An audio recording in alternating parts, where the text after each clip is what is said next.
안녕하세요. 저는 아이 한 명을 키우고 있는 싱글맘입니다. 얼마 전 아이가 그림을 그려왔는데요. 그 그림 안에 저와 아이, 친정아빠와 친정엄마가 같이 그려져 있더라고요. 몇 해 전에 엄마가 돌아가셨는데 아직까지도 아이는 할머니를 그리워하고 있는데요.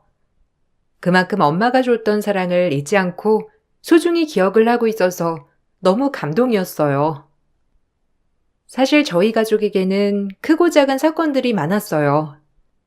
지금은 어느 정도 안정을 찾고 열심히 삶을 살아가고 있어요.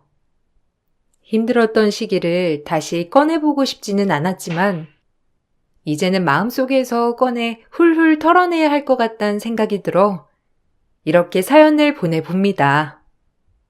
전 남편은 자기 잘난 맛에 사는 사람이었어요. 처음 남편을 만났을 때 늘 자신감이 넘치는 모습을 보고선 그게 좋아 결혼을 했더니 막상 소갈맹이는 하나도 없는 사람이었죠. 결혼을 할 때도 그렇게 부족한 집안에 장가 보낸다며 울며불며 하던 시모도 알고 보니 빚만 잔뜩 있는 허울 좋은 시댁이었어요. 시댁은 시부가 저희 결혼하기 몇 년 전에 돌아가셨고 여동생이 둘 있었어요. 시동생들은 얌전하고 조용한 편이었는데 시모와 남편은 늘 자신감 넘치고 당당했죠.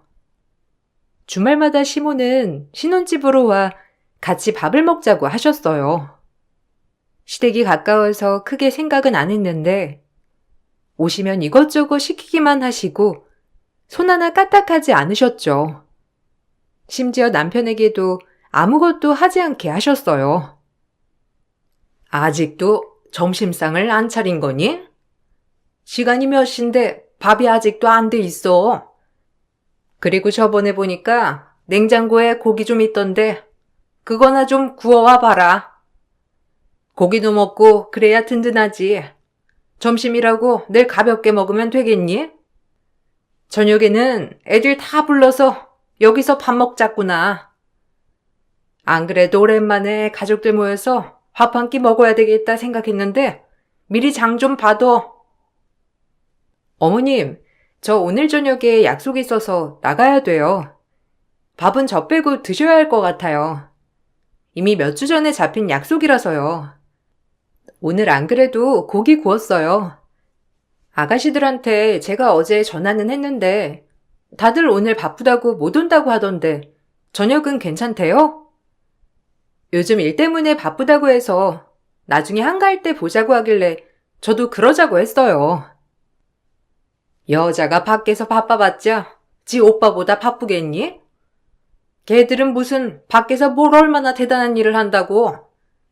너도 그러지 말고 약속 다음으로 미루고 저녁 같이 먹어. 오랜만에 식구들 모여서 밥은 먹어야 하지 않겠니? 다른 것보다 가족을 우선시해야 하는 거야. 너도 이제 결혼했으니까 다른 사람 말고 항상 가족이 먼저여야지. 약속은 무슨? 저도 그러고 싶은데 중요한 약속이라서 미루지는 못할 것 같아요. 집에서 식사하셔도 되고 밖에서 외식하신다고 하면 일찍 끝나면 저도 갈게요. 아니면 아가씨들도 다 바쁘다고 하니까 다음 주나 다다음 주쯤에서 같이 모이는 건 어떠세요? 다음 주는 내가 바빠. 나도 약속 있는 사람인데 네가 다음에 보자고 하면 그때 봐야 하는 거냐? 어른이 말하면 거기에 따라야지. 그리고 밥은 왜 이리 늦게 차리는 거니? 자꾸 남편 시키지 말고 네가 빠릿빠릿 움직일 생각을 해야지. 그렇게 굶떠가지고 살림이나 제대로 하겠어? 내내 열심히 일한 신랑 시킬 생각하지 말고 네가 얼른 움직여서 밥 차려. 신혼 초반에는 살림을 알려준다면서 오신다고 했지만 제가 보기에는 제가 남편을 부려먹을까 싶어 감시하러 오는 듯 보였어요. 저희는 결혼하고 바로 임신을 했는데 임신 중반기가 되면서 남편은 회사에서 잘리고 말았어요. 평소에도 늦잠을 자서 지각을 자주 하던 남편은 회사 경영위기가 오자 바로 구조조정 순위가 된 거였죠. 그런데 그 후로 출산일이 점점 다가오고 있음에도 남편은 일을 다시 구할 생각조차 하지 않더라고요. 여보, 이제 우리 출산일 3개월도 안 남았어. 선생님 말로는 8개월 이후부터는 언제든지 아이 낳을 수 있고 위험할 수 있다고 하는데 당신 그래도 일은 시작해야 하는 거 아니야? 내가 아이 낳고 나서 일 시작하면 나도 예민한데 당신도 적응하느라 예민해질 거고 지금 직장 구해서 다니는 건 어때? 여기저기 알아보곤 있는 거야? 내가 생각을 해봤는데 어차피 아이 낳고 나서 당신 복직 빨리 한다고 했잖아. 회사에서도 빨리 복직하길 원하는 눈치라고 했고. 그래서 말인데 아이 내가 한 1년 정도는 보는 건 어떨까? 어차피 이렇게 된 거 나도 일 구해서 시작하는 것보다 내가 아이 보면서 당신은 일하고 그러면 좋지 않겠어? 지금 경기 불황이라 취업하기도 쉽지 않고. 정말? 당신 진짜 그럴 생각 있었어? 저번에 내가 복직 빨리 해야 될 것 같다고 했을 때는 반대했었잖아. 아이는 어떻게 하냐고 하면서. 안 그래도 나도 그것 때문에 고민 많았는데 나야 당신이 아이 봐주면 좋지. 그럼 빨리 복직도 하고 아이도 당신이 보면 좀 안심도 되고. 솔직히 우리 형편에 매번 돌봐줄 사람 구하는 것도 힘든데 차라리 누구 한 명이 전담해서 보는 게 낫긴 하지. 그렇지. 그래서 내가 고민을 좀 했어. 근데 그게 나을 것 같더라고. 어차피 그만둔 거 아이랑 시간 보내는 게 더 좋지 않을까 싶어가지고. 급하다고 막 직장 구해서 다니면 마음에 드는 거 찾기도 어려울 것 같고 말이야. 차라리 아이랑 같이 시간도 보내면서 천천히 취업 준비하면 되지 않을까? 전 회사에서는 아빠들 육아휴직도 못 썼잖아. 차라리 난 이게 나은 것 같기도 해. 출산일이 다가오면서 남편은 본인이 아이를 보겠다고 자청했어요. 전 회사에서 빨리 복직을 원하는 상황이었기 때문에 남편이 먼저 그렇게 해주겠다고 말하는 게 처음에는 고마웠죠. 그렇게 전 출산을 했고 아이를 낳고선 3개월간은 친정 엄마가 오셔서 제 몸조리와 함께 아이도 봐주셨어요. 남편은 친정 엄마가 계시니 전적으로 아이를 본 건 아니었죠. 어차피 제가 복직을 하면 남편이 오로지 혼자서 봐야 하기 때문에 여유롭게 생각했어요. 그런데 복직을 할 때가 되니 뜬금없이 시모가 태클을 거시더라고요. 너 다음 달에 복직하니? 그럼 애는? 네 엄마가 와서 봐준다니? 아니 그 어린애를 엄마 품에서 떨어뜨려 놓고 일이 손에 잡히겠어? 아이고, 빚덩이 같은 애를 그런 식으로 내팽개치면 어쩌겠다는 거야? 기훈이한테 들어보니까 기훈이가 애 보기로 했다면서? 사실이니? 네, 남편이 직장 구하기 전까지는 아이 자기가 본다고 했어요. 저도 그게 나을 것 같고요. 어차피 나중에 직장 구하고 나면 아이랑 보내는 시간도 적어질 거고 지금 일 안 하는 시기에 같이 시간 많이 보내는 게 좋을 것 같아요. 직장은 천천히 구해도 상관없고요. 제가 오래 쉬면 복직이 힘들어지니까 이렇게 하는 게 나을 것 같아요, 어머님. 뭐? 그게 사실이라고? 너는 진짜 제정신이니? 어떻게 남자가 아이를 봐? 엄마가 아이를 봐야지. 너 지금 기훈이 일 안 한다고 하대하는 거야? 남자가 살림하면 자신감이 얼마나 떨어지는지 모르니? 기훈이가 너 생각해서 그런 거지. 너 배려해서 그런 거잖니? 아이고, 내가 오래 살다 보니까 별꼴을 다 본다 정말. 어머님, 요즘은 여자만 아이 보는 게 아니라 남자도 아이 많이 봐요. 육아휴직해서 아이 돌보는 아빠들도 많고요. 여자라고 해서 꼭 직장 그만두고 아이만 보는 게 아니고 남자라고 해서 애 안 돌보는 거 아니에요. 그리고 지금 당장 취업하기도 어려워서 그 시간에 아이 보는 거니까 너무 걱정하지 마세요. 남편 취업하면 그때부터 도우미 부르거나 할 거예요. 도우미는 무슨 도우미? 이런 건 네 친정엄마가 와서 다 해줘야 하는 거지. 친정엄마가 왜 있니? 네 엄마는 진짜 생각이 있는 거야, 없는 거야? 거기 가가지고는 도대체 뭘 했다는 거야? 애들이 갈피를 못 잡으면 가서 자기가 나서가지고 애 봐준다고를 해야지.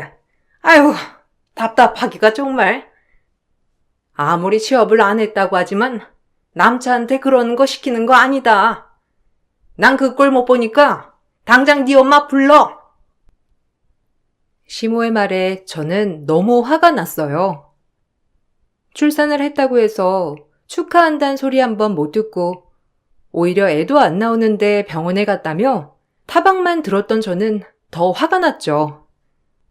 남편에게는 아이를 볼 게 아니라면 당장 직장을 구하라고 했어요. 안 그래도 산후조리를 하는 와중에도 남편은 친정엄마가 있으니 집안일도 하나도 안 하고 애도 안 봤었는데 시모까지 저렇게 말을 하니까 폭발하고 말았죠. 남편은 저에게 자신 있고 아이를 볼 거라며 시모 말은 신경 쓰지 말라고 했어요. 그런데 복직을 하는 날 출근하던 와중에 친정엄마가 집으로 향하는 걸 보게 되었죠. 아직 출근 안 했어? 나는 너 출근한 줄 알고. 아이고, 천서방 너무 혼내지 말어. 아이 본 적도 없는데 갑자기 떡하니 보라고 하면 볼 수 있겠니? 내가 며칠 도와주려고 오는 거니까 너는 신경 쓰지 말고 얼른 출근해. 밥은 먹었어? 아침 든든하게 먹고 가야지. 늦은 건 아니지? 엄마가 금방 뭐라도 챙겨줄 테니까 시간 좀 있으면 잠깐 기다려. 엄마, 천서방이 오라고 했어? 아니, 내가 아무리 오라고 해도 오지 말라고 했잖아. 엄마 나 산후조리 하면서 제대로 쉬지도 못하고 나 대신 아이 보느라고 잠도 제대로 못 잤잖아. 엄마 그냥 집에 가. 어떻게 되든 아이 남편이 보라고 해야지 뭐 어쩌겠어. 이미 남편이랑 얘기도 다 끝냈고 앞으로는 남편이 아이 봐야 돼. 아유, 괜찮아. 적응할 때까지만 도와주는 거야. 나중에 천서방이 아이 잘 볼 텐데 뭐. 지금은 아이도 너무 어리고 혼자 보기는 좀 버겁지. 신경 쓰지 말고 얼른 출근해. 엄마가 아침에 줄쑥 갈아서 왔거든. 이거 먹고 갈래? 오늘 저녁은 너 좋아하는 전골에서 먹자. 오랜만에 출근하려고 하면 하루 종일 긴장하고 있을 텐데 저녁은 엄마가 차려줄게. 저에게 말도 없이 친정엄마를 불렀던 남편은 처음에는 며칠 도움만 받으려고 했다며 해명했지만 결국엔 엄마랑 남편이 같이 보게 되었어요. 나중에 안 사실인데 남편은 거의 아이를 본 적이 없었더라고요. 그렇게 1년이 지나고 남편은 취업을 할 생각을 전혀 하지 않았고 시모는 남편에게 아이를 보게 한다는 것 자체를 내내 못마땅히 하셨어요. 몸을 갈아가면서 아이를 돌보고 있는 건 친정 엄마였음에도 불구하고 시모는 자기 아들만 고생한다고 생각을 하셨죠. 결국 1년이 지나자 엄마 몸이 탈이 나셨어요. 하루는 열이 너무 나서 아이를 못 보시겠다며 연락이 왔고 전 남편에게 아이를 혼자서 봐야 할 것 같다며 말을 했죠. 그런데 출근 후 오후가 되자 전화가 빗발치듯 오기 시작했어요. 번호를 확인해 보니 앞집, 아랫집, 관리사무소 할 것 없이 계속 전화가 왔죠. 받아보니까 애가 멈출 생각 없이 거의 1시간 내내 울고 있다는 거였어요. 갑자기 울음이 멈춰서 다들 걱정돼 신고를 하기 전에 저에게 전화를 먼저 해왔던 거였어요. 급하게 반차를 내고 집에 가보니 애는 울다 지쳐서 잠들어 있었고 남편은 방에서 자고 있었죠. 지금 뭐 하자는 거야? 애가 1시간을 내내 울었다는데 당신 지금 방에서 잠을 자고 있어? 당신 밖에서 애 우는 소리 하나도 못 들었어? 오죽하면 동네방네 다 관리사무소에 전화해서 찾아왔다고 하잖아. 밖에서 벨 누르고 문 두드리고 해도 당신 나가보지도 않았다며. 신고하려고 하다가 나한테 전화를 한 거래. 당신이 전화도 안 받고 문도 안 열어줘서. 아, 그렇다고 자는 사람을 이렇게 깨우냐? 나 이제야 잠들었어. 아, 애가 너무 유난스럽게 울길래 그냥 눕혀뒀더니 계속 울잖아. 내가 그냥 울게 내버려 둔 거야. 아니, 애가 좀 울 수도 있는 거지. 여기 동네 사람들은 애도 안 키워봤대? 애가 울면 우는구나 생각하고 넘어가야지. 신고는 무슨? 집에 하도 벨르러 대가지고 짜증나서 그냥 안 열어줬어. 해명하기도 귀찮고. 제정신이야? 애가 그렇게 울면 안아서 달래던가 어디 아픈 데 있는지 확인을 하던가 정 안 되면 나한테 전화라도 했어야지.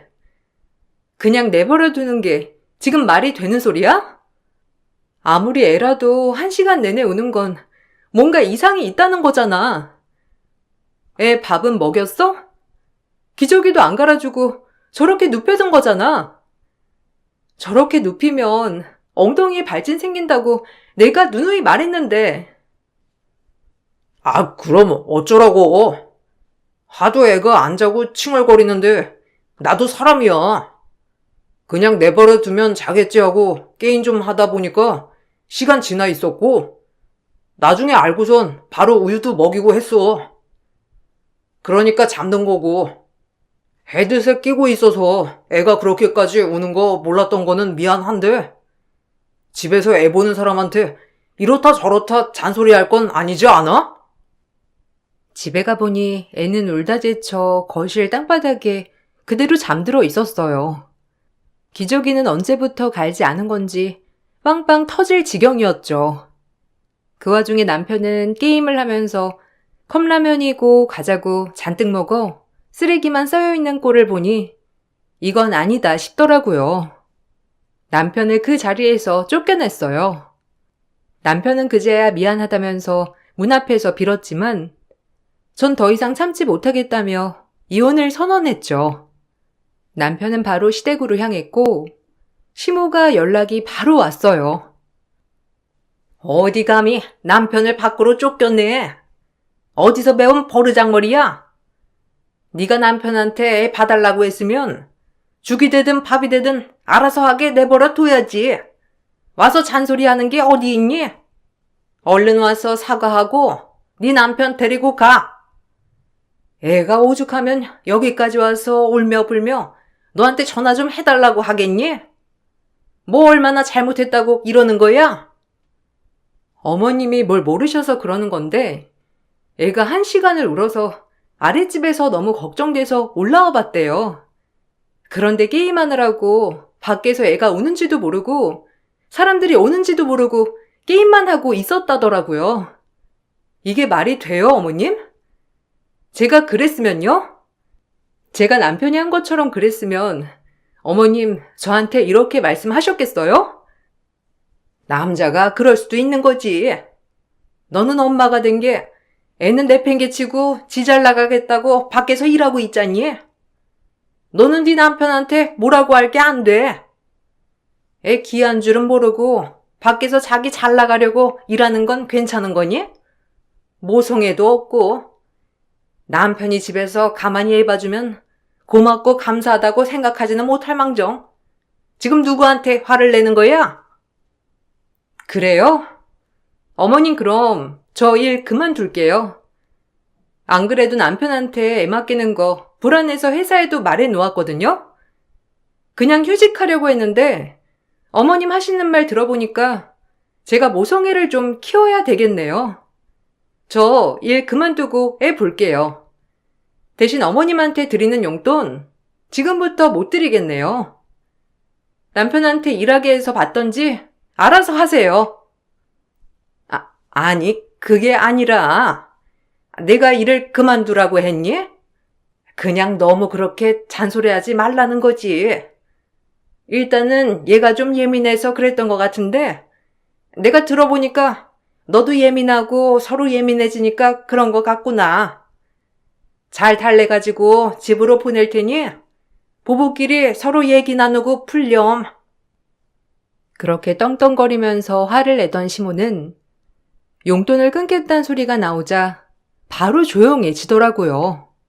남편은 시모에게 크게 혼이 났다면서 집으로 왔고 자신의 잘못에 대해서 반성한다며 말을 했어요. 그 뒤로도 친정엄마가 다시 아이를 보러 왔을 때 먼저 나서서 아이를 보고 친정엄마는 집에서 푹 쉬게 해주었다는 소리를 듣고선 용서를 해주기로 했죠.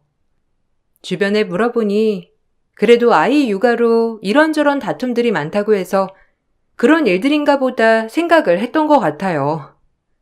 잠잠했던 삶에 다시 파도가 치기 시작한 건 바로 시모가 남자친구를 사귀었을 때부터였어요.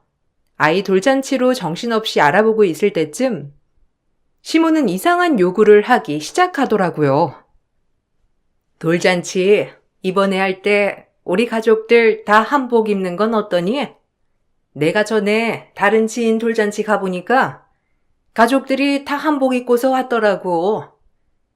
가족 사진도 찍고 그러던데 우리도 그렇게 하면 좋지 않겠어? 우리가 가족 사진이 없잖니. 안 그래도 한 번은 찍어야 되겠다 생각했었는데 돌잔치가 딱인 것 같아. 어떻게 생각하니? 저는 좋은 것 같아요. 안 그래도 어머님 저번에 다 같이 가족 사진 찍자고 하셨잖아요. 남편이 알아보고 있었는데 돌잔치 스냅 찍으면서 같이 야외에서 찍으면 더 좋을 것 같은데 거기 돌잔치 행사하는 곳에서 야외에 사진 많이 찍는다고 하더라고요. 저는 괜찮을 것 같아요. 추억도 되고. 그렇지? 그럼 나랑 애인이랑 같이 한복 알아봐야 하니까 니들 한복 알아보러 갈 때 같이 가자. 동생들은 나중에 시간 될 때 가서 맞추라고 하고 이번에는 나랑 그 사람만 가서 맞춰보면 될 것 같아. 우리가 따로 가족 사진 찍으려고 하면 다 시간 맞춰야 하고 힘들잖아. 차라리 다 같이 모일 때 찍는 게 낫겠어. 네? 남자친구분이요? 어머님, 설마 남자친구분이랑 다 같이 가족 사진을 찍으시겠다는 말이세요? 근데 어머님, 그거는 좀 저희 쪽 가족들도 오시고 사실 어머님 남자친구분은 저도 잘 모르는 분이시잖아요. 아직 인사도 한번 안 해봤고 그냥 저희 가족끼리만 찍는 건 어떻게 생각하세요? 우리 한 번도 인사는 안 했었구나. 그러면 그때 인사하면 되지 뭐. 한복 보러 갈 때 인사하면 되겠네. 이제 곧 가족 될 거니까 너도 얼른 적응해야지. 겸사겸사 그 자리에서 다들 인사하면 되니까 너무 신경 쓰지 마. 우리도 항원 결혼이잖니. 그렇게 크게 막 시작할 생각은 없어. 남편에게 눈치를 주니 남편은 뭐가 잘못인지도 모르는 듯 했어요. 말이 통하지 않겠구나 싶어 전 이 사실을 다른 시애가 가족들한테 흘렸죠.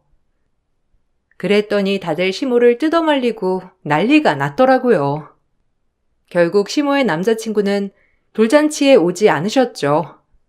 그런데 그때부터인가 시모가 오기가 생겼는지 무슨 자리만 생겼다고 하면 남자친구를 데리고 오셨어요. 시모 생신날에는 시댁 식구들이 모여서 밥을 먹기로 했었는데 아무도 참석을 하지 않고 저희만 갔더라고요. 어머님, 아가씨들은 아직 도착을 안 했네요? 아까 전화해보니까 전화도 안 받던데 어머님 통화하셨죠? 남편이 어제도 전화를 했는데 안 받는다고 하더라고요. 혹시 무슨 일 있어요? 여기 예약하기 힘든 곳이라고 저번에 아가씨들이 꼭 가고 싶다고 해서 어머님 생신날 오면 딱 좋을 것 같아서 예약했거든요. 아이, 걔네는 오늘 안 와. 뭐에 그렇게 단단히 삐졌는지 오늘 안 온다고 하더라고. 에휴, 속좁기가 아주 지 아빠 쏙 닮아가지고. 아니, 이 사람이 농담 좀 한 거 가지고 내내 삐지고 있어. 거기다가 이번에 자기들 독립한다고 나 몰래 짐 빼고 나간 거 있지? 내가 괘씸해가지고 연락도 안 하고 있어. 우리 장남은 이렇게 시원시원하게 받아들이는데 걔들은 무슨 생각이 조선시대야 아주 그냥. 네? 무슨 일 있었어요? 아니, 아가씨들 어머님 연애하는 거에 대해서 반대하진 않았잖아요. 근데 왜 갑자기. 그래도 가족끼리 오랜만에 모이는 건데 제가 한번 전화라도 다시 해볼게요.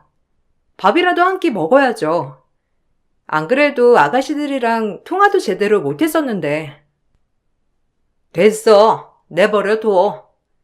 걔들은 지 아빠 닮아가지고 속이 좁아서 안 돼. 여기 그렇게 오자고 하더니만 거 봐라. 엄마 남자친구한테 삐져가지고서는 그렇게 오고 싶다던 것도 못 오고 다 지들 복 지들이 찬 거지 뭐. 하여튼 여기서 우리끼리 맛있게 먹고 오늘은 즐기자. 이 사람이 오늘 계산한다고 했으니까 니들도 오늘 맛있게 먹고. 뜬금없이 생일 자리에도 나오지 않는 시동생들이 너무 걱정되었는데 나중에 전화해서 물어보니까 기가 막힌 일들이 있었더라고요. 허구한 날 집에 시모는 남자친구를 데리고 와서는 같이 방에서 자고 보관하고 있던 시부 옷까지 꺼내서 입는 꼴이 너무 불편해서 말을 한번 꺼낸 적 있다고 했어요. 그런데 시모가 죽은 시부는 잊으라며 이제 아빠는 새로운 남자친구라고 했다는 거였어요. 자신들 동의 없이 아빠가 있는 사진은 죄다 찾아서 버리고 심지어 시모 남자친구는 여자인 시동생들한테 자꾸 가까이 터치나 접촉을 하려고 해서 시동생들이 너무 불편해 급하게 집을 구하고 나왔다고 했어요. 전 이 사실을 알고선 너무 경악했죠. 남편한테 이 사실을 말하니 남편은 더 경악할 소리를 하더라고요. 아, 당신이나 동생들이나 뭔 생각을 하면서 사는 거야? 아저씨가 엄마랑 결혼하는 거지? 무슨 다른 꿍꿍이가 있어서 결혼하겠어? 황혼에 좀 행복하려고 하는 엄마 놔두면 안 되는 거야? 왜 자꾸 태클을 거는지 이해를 못하겠네. 당신이랑 동생들이 내 쓰레기가 있어서 이상한 생각하는 거야. 뭔 이상한 생각을 하고 사는 거야, 정말? 당신이야 남자라고 쳐. 그런데 시동생들은 다 여자잖아. 그러면 더 조심해야 하는 거 아니야? 당신 동생들한테 못 들었어?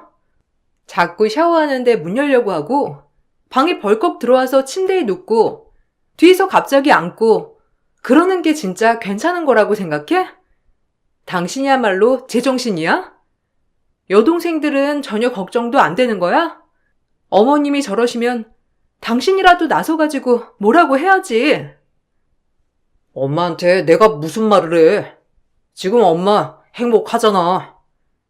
그리고 엄마 남자친구 사귀면서 당신한테도 뭐라고 안 하고. 당신 지금 자꾸만 이상한 생각에 빠져서 그러는 건데 최근 들어서 엄마가 당신한테 뭐라고 한 적이 있어? 없잖아. 다 그게 아저씨 덕분이라니까. 당신 그럼 더 잘되게 밀어줘야지.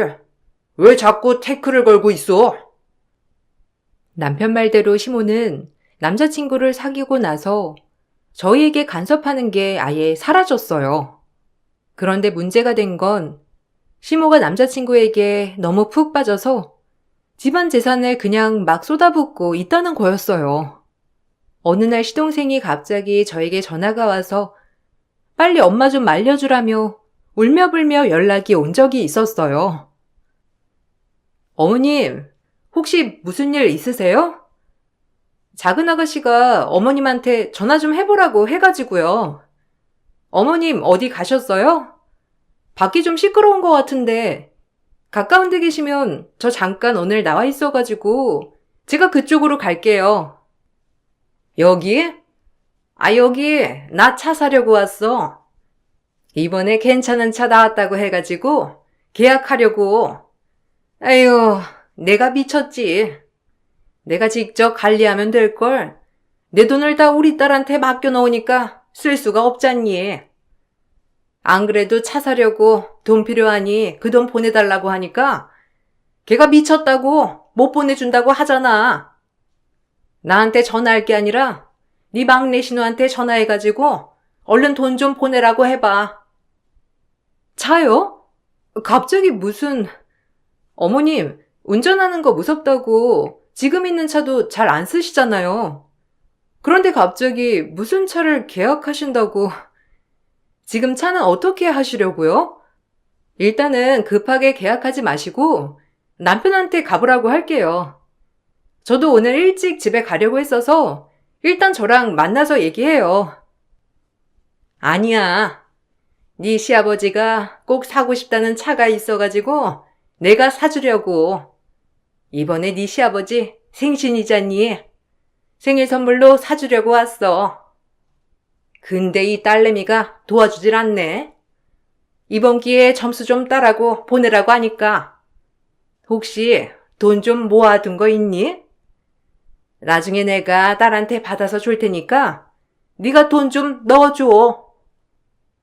수천만 원이나 하는 차를 덜컥 사겠다는 시모의 말을 듣고선 정말 이건 아니란 생각이 들었어요. 시동생들은 시모의 이런 행동에 질려 이미 연을 끊겠다 나선 상황이었고 시모는 자기가 맡긴 돈을 달라며 아우성이었죠. 결국 시모는 자신이 가진 모든 걸 남자친구에게 쏟아 부으시더라고요. 전 너무나 걱정스러웠지만 남편은 어차피 결혼하실 거 상관없다 생각을 했어요. 그쯤 친정에도 큰일이 생겼는데 바로 엄마가 암에 걸리신 거였죠.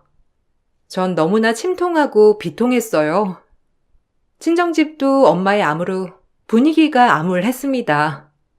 그 와중에도 시모는 새 시아버지랑 친해져야 한다면서 주말마다 꼬박꼬박 불러냈어요. 어느 날은 여름 휴가를 같이 가자면서 말을 하셨죠. 어머님, 저희 엄마 아프신 거 아시죠? 병원에서도 그리 길지 않다고 하셔서 이번 여름 휴가는 엄마랑 같이 시간을 보내야 할 것 같아요. 휴가는 남편이랑 같이 다녀오시고 저는 친정에 갔다 올게요.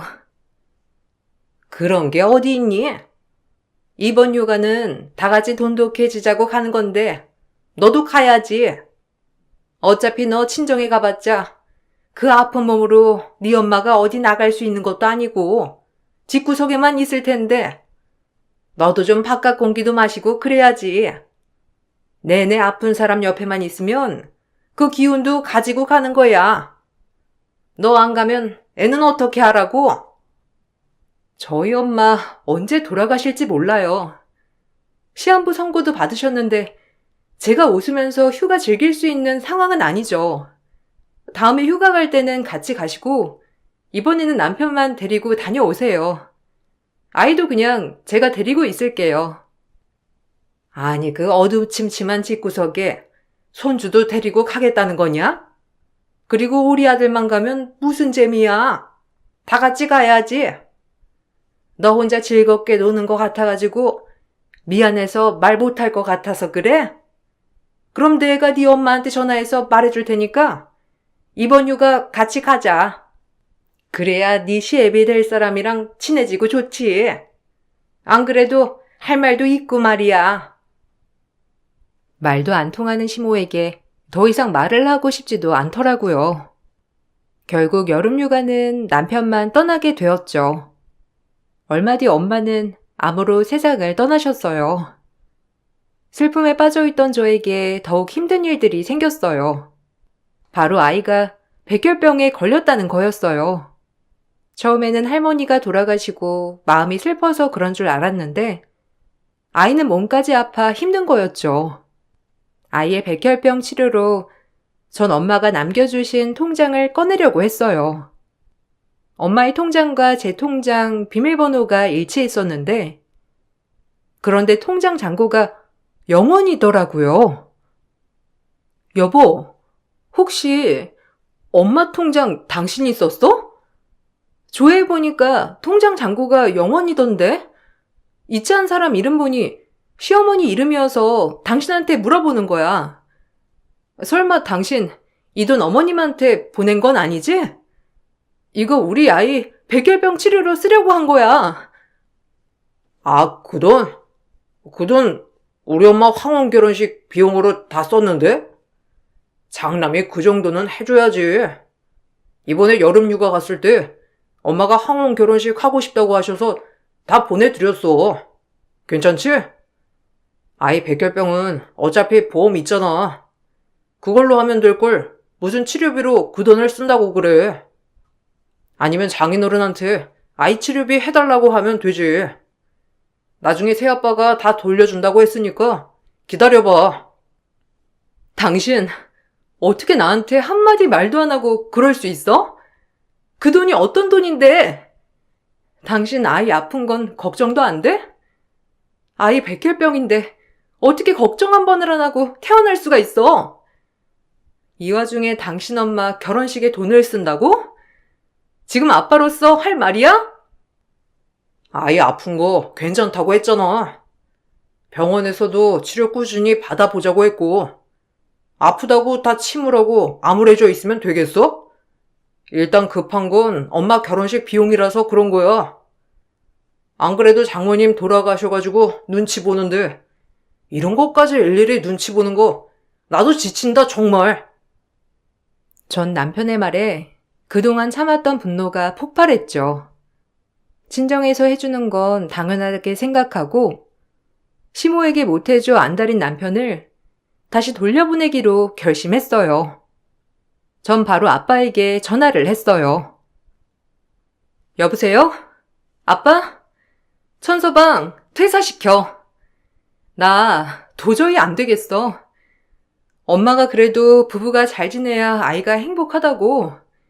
내가 행복한 게 우선이라고 했지만 내가 행복하려면 이제는 천서방이랑 헤어져야 되겠어. 아빠가 반대해도 나 결심했으니까 그렇게 알아. 이제는 천서방 나랑 남이야. 아빠가 그때 말했지? 그거 그냥 진행해.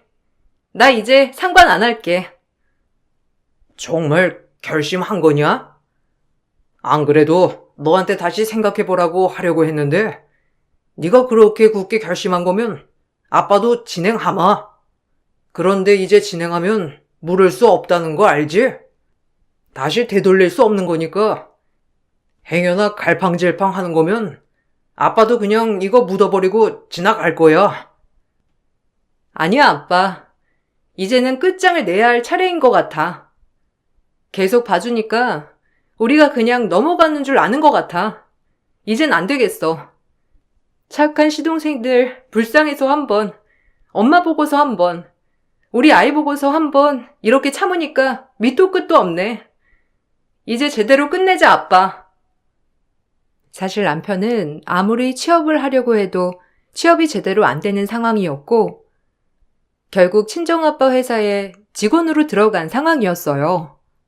아빠는 사위 체면을 생각해 처음부터 관리직에 넣어주셨는데 남편은 정신 못 차리고 아빠 회사에서 몰래 횡령을 하고 있었죠. 아빠는 그 사실을 알고서는 저에게 먼저 얘기를 해주셨는데 사위를 생각해 이걸 그냥 덮으려고 하셨던 것 같았어요. 그렇지만 제가 이혼을 결심하게 되자 아빠는 바로 남편을 횡령으로 고소를 했죠. 거기다가 엄마의 통장을 사용했다는 것에 대해서도 횡령죄로 고발했고 남편은 처벌을 받게 되었어요. 전 남편에게 이혼을 청구했습니다. 남편은 횡령으로 퇴직금 한 푼도 받지 못한 채 퇴사를 하게 되었고 저에게도 위자료를 지급하게 되었어요. 7년의 결혼 생활로 재산 분할을 했지만 저에게 위자료를 지급하고 횡령으로 벌금과 민사로 배상까지 하다 보니 남편에게 남는 돈은 한 푼도 없었죠. 문제는 거기서 끝나지 않았어요. 부자인 줄 알았던 시모 남자친구는 알고 봤더니 땡전 한 푼 없었던 제비였고 시모가 알부자인 줄 알고 붙었던 거였어요. 그것도 모르던 시모는 사랑 노름에 여기저기 빌려 쓰고 남자친구 말 믿고 투자까지 했는데 망해버리고 말았죠. 뒤늦게 시모는 남자친구에게 돈을 다시 돌려받으려고 했지만 이미 잠적을 한 상태였습니다. 알거지가 된 남편은 집까지 찾아와 무릎 꿇고 빌었어요. 여보, 내가 진짜 잘못했어. 장모님이 남겨주신 유산인데 함부로 쓴 거 정말 미안해.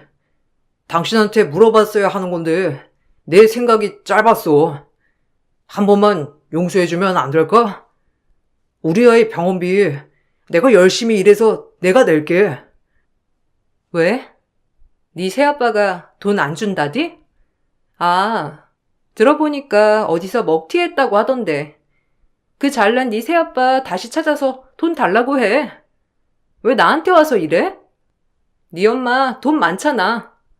그래서 나 그렇게 무시하고 깔본 거 아니었어? 네 엄마한테 도와달라고 하던가 여기 와서 이러지 마. 우리 아이 아픈 거 당신한테 병원비 대달라고 안 할 테니까.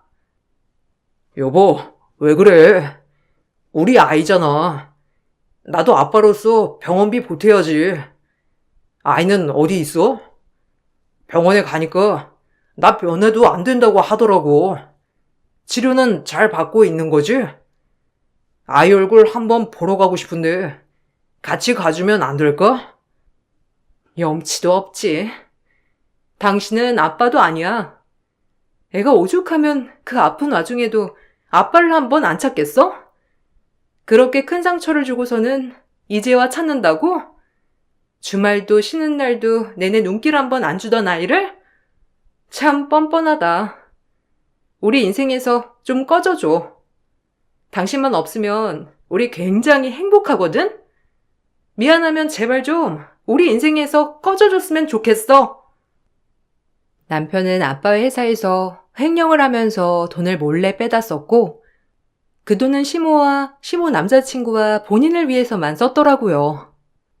주말이며 쉬는 날에도 아이와 한 번을 놀아주지 않았던 남편이었는데 뒤로는 신나게 돈을 썼다는 생각을 하니 더더욱 받아줄 수 없었죠.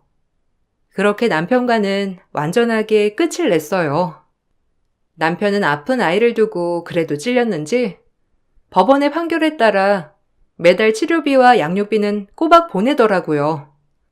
열심히 아이는 치료를 받아 백혈병이 이제는 다 나았고 지금은 건강하게 학교에 다니고 있어요. 혹시라도 아빠에 대한 그리움이 있을까 싶어서 슬쩍 물어봤는데 아이는 엄마와 할아버지만 있으면 된다고 하네요. 아이의 마음에 빈 공간이 생기지 않도록 저는 더 열심히 채워주려고요. 엄마가 떠난 지 이제 몇 해가 지났지만 아직도 너무 그립답니다. 엄마가 아이 어릴 때부터 잘 돌봐주셨기 때문에 아이도 지금 건강하고 저희도 행복하게 잘 지낼 수 있는 것 같아요. 정말 아이를 잘 키워서 나중에 엄마를 만나게 된다면 잘했다고 칭찬받고 싶네요.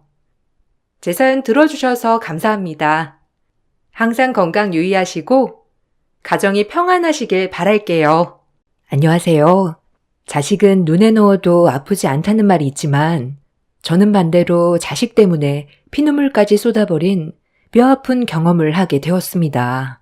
5년 전에 아들이 결혼을 하게 되면서 여러 가지로 많은 변화가 찾아왔는데 제가 제일 힘들었던 건 아들이 결혼을 하게 되면서부터 백수 생활을 시작했어요. 결혼 생활한 지 얼마 되지도 않았는데 갑자기 잘 다니던 회사를 그만뒀다는 통보를 받게 됐을 땐 아들의 행동을 이해할 수가 없었어요. 10년을 묵묵히 다니던 회사를 그만둔 이유를 알아야 했던 저는 집으로 직접 불렀어요. 전화통화로는 말을 잘 하지 않더라고요. 그렇게 아들과 며느리의 얼굴을 마주한 뒤 대화를 이어나갔어요. 그때 당시 며느리가 임신을 했던 상태라 앞으로 돈 들어갈 곳이 많은데 무슨 생각으로 일을 그만뒀는지 물어봤는데 아들의 입에서 나온 말은 저를 당황스럽게 만들었어요. 한 회사에서 10년 가까이 일을 해왔지만 앞으로도 자기 삶이 달라지지 않을 것 같아 다른 일을 해보려고 그만뒀다고 설명을 했어요. 그래도 10년 동안 한 회사에 다니면서 월급도 적지 않게 받는 걸로 알고 있었는데 아들은 더 이상 회사를 다니는 게 아닌 사업을 원하고 있었습니다. 그 말을 듣는 순간 상당히 불안했던 건 사업에 대한 경험도 없고 아무런 준비가 되어 있지 않은 상태에서 갑자기 사업을 시작한다는 건 현실적으로 위험할 수 있기 때문에 다시 회사로 복귀할 수 있다면 그렇게 하는 게 좋을 것 같다고 최대한 침착하게 설득시켰습니다. 그런데 제가 아들과 대화를 하고 있는데 갑자기 며느리가 끼어들더니 저를 당황스럽게 만들었어요. 아들이 회사를 그만두게 만든 건 며느리였다는 걸 알게 되었죠.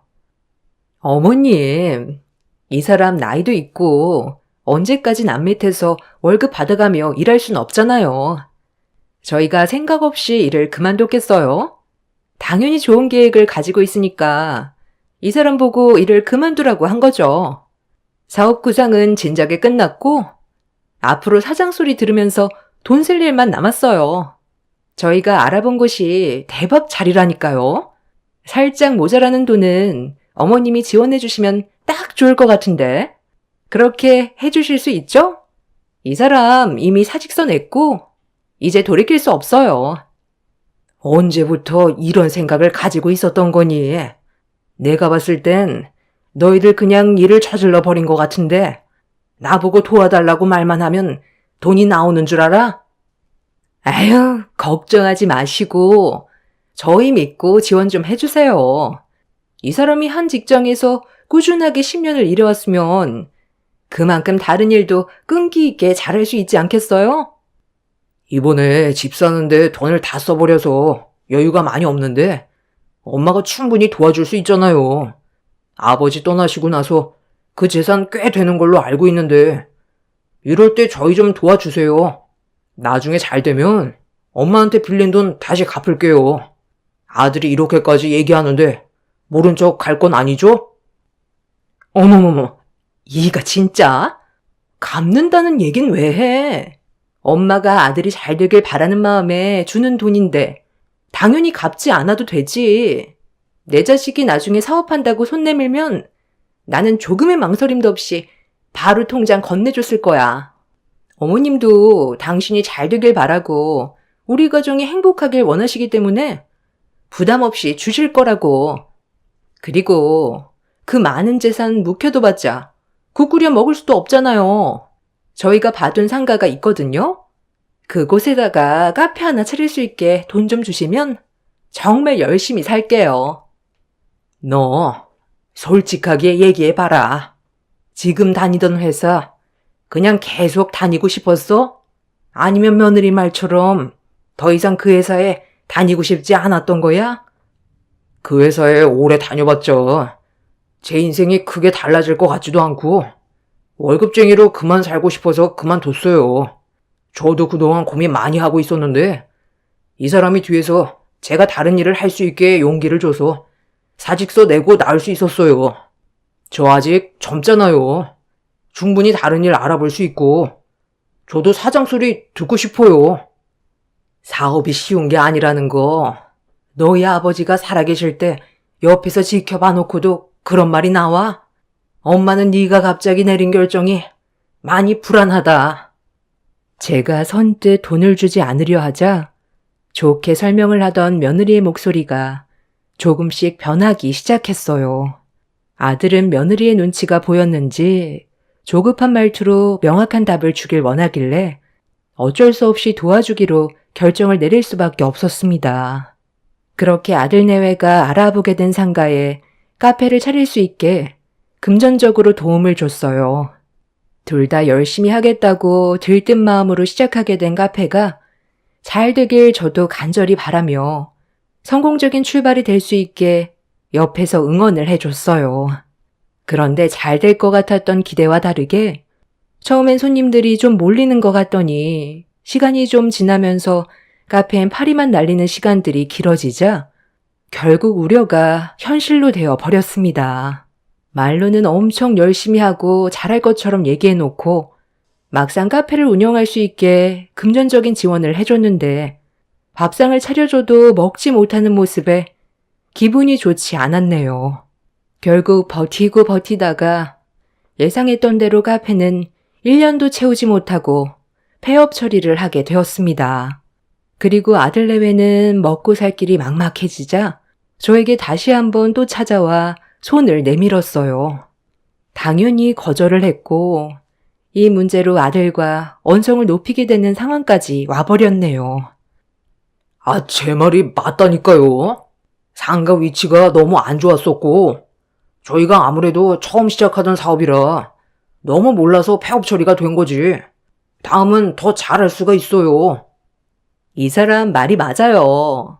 저희가 처음 하는 사업이라 지식이 너무 없어서 원하는 방향대로 가진 않았지만 다음번엔 정말 잘할 수 있어요. 이번에는 신중하게 위치 선정해서 한번 하는 거 제대로 해보려고요. 카페를 차리기 적합한 부지를 몇 군데 봐뒀거든요. 어머님도 이번에 같이 좀 봐주셨으면 좋겠어요. 너희들이 폐업을 하게 된 건 자리 탓이 아니라 영업을 하는 데 있어 태도가 문제라는 생각은 안 해봤니? 기본적으로 장사를 하기 위해서 제일 우선시되어야 하는 문제가 뭐야? 친절인데 너희들 행동은 어땠니? 커피 한 잔 시켜놓고 죽치고 앉아 있는다며 손님을 내쫓질 않나? 손님이 원하는 커피를 시키려 해도 비싼 음료를 주문하게끔 강압적인 모습을 보이는데 어느 누가 그런 카페에 들어가 커피를 사 먹겠어? 입장을 바꿔서 생각을 해봐라. 기본적인 것부터가 잘못됐는데 상가 위치나 따지고 있으니 내가 화가 안 나게 생겼어? 너희들은 아직 사업할 준비가 덜 된 것 같으니까 다시 본래의 자리로 돌아가는 게 좋을 것 같다. 어머님, 그건 저희도 먹고 살아야 하니까 그렇게 한 거죠. 가게 월세도 내야 하는데 꼭 커피 한 잔 시키고 몇 시간 동안 죽치고 앉아있으면 얼마나 스트레스 받겠어요? 그리고 카페에 오는 손님들마다 아메리카노만 시키면 어떻게 가게 운영을 할 수가 있어요? 다른 것도 추천을 해준 것 뿐이라고요. 엄마 말뜻이 무슨 말인지 못 알아듣는 거니? 그런 걸로 뭐라고 그런 거야? 너희들 태도가 문제라고 몇 번이나 얘기해. 손님들한테 웃으면서 대화하면 좀 좋아. 장사가 안 됐는데 어떻게 웃음이 나올 수가 있어요? 만삭이라 서 있는 것도 힘들고 숨쉬기에도 버거운데 그런 것까지 해야 되는 거예요? 장사라는 게 그래서 힘든 거다. 남의 돈 벌어먹는 게 쉬운 줄 알아? 너희들이 원하는 대로 모든 게 이루어지면 이 세상 사람들 전부 부자게? 나는 지원해줄 생각 없다. 다시 한번 사업을 하고 싶으면 기본부터 가서 배우고 와라. 그리고 확실하게 모든 게 준비됐을 때 너희 스스로 대출을 받던 알아서 해결해. 엄마는 더 이상 지원 못 해준다. 엄마, 정말 이럴 거예요? 저보고 다시 남 밑으로 들어가서 일을 하라고요? 이미 사장 소리를 들으면서 일을 했었기 때문에 남 밑에선 절대 못 한다고요. 어머님, 정말 너무하세요. 사업에 성공한 사람들도 몇 번의 실패 끝에 정상에 올라설 수 있는 거라고요. 무작정 안 된다고 하지만 말고 한 번 더 기회 좀 주세요. 그런 사람들은 너희들보다 100배, 1000배 간절했고 성공을 위해 쉬지 않고 연구하면서 끊임없이 노력한 사람들이야. 너희들과 생각하는 것 자체가 다른데 다시 시작한다고 달라지는 게 있을 줄 알아? 내 눈에 흙이 들어와도 절대 안 되니까 그만들 돌아가라. 원하는 내 대답은 여기까지다. 아들 내외는 제가 다시 한번 도와줄 거라 생각했는지 당연시하게 요구하고 있었어요. 절대로 안 된다고 하자 거품을 물면서 저를 잡아먹을 듯이 화를 내며 도와달라고 강요를 하길래 더는 대화조차 하고 싶지 않아 먼저 자리에서 일어나 방으로 들어와 버렸어요. 아들은 곧 태어날 손주도 생각해야 하지 않냐면서 길거리에 나앉게 만들 거냐고 방문을 강하게 두드렸지만 아무 말도 하지 않았어요. 그렇게 한참 동안 방문을 두드리던 아들은 제가 고집을 꺾지 않으려 하자 결국 집으로 돌아가 버렸네요.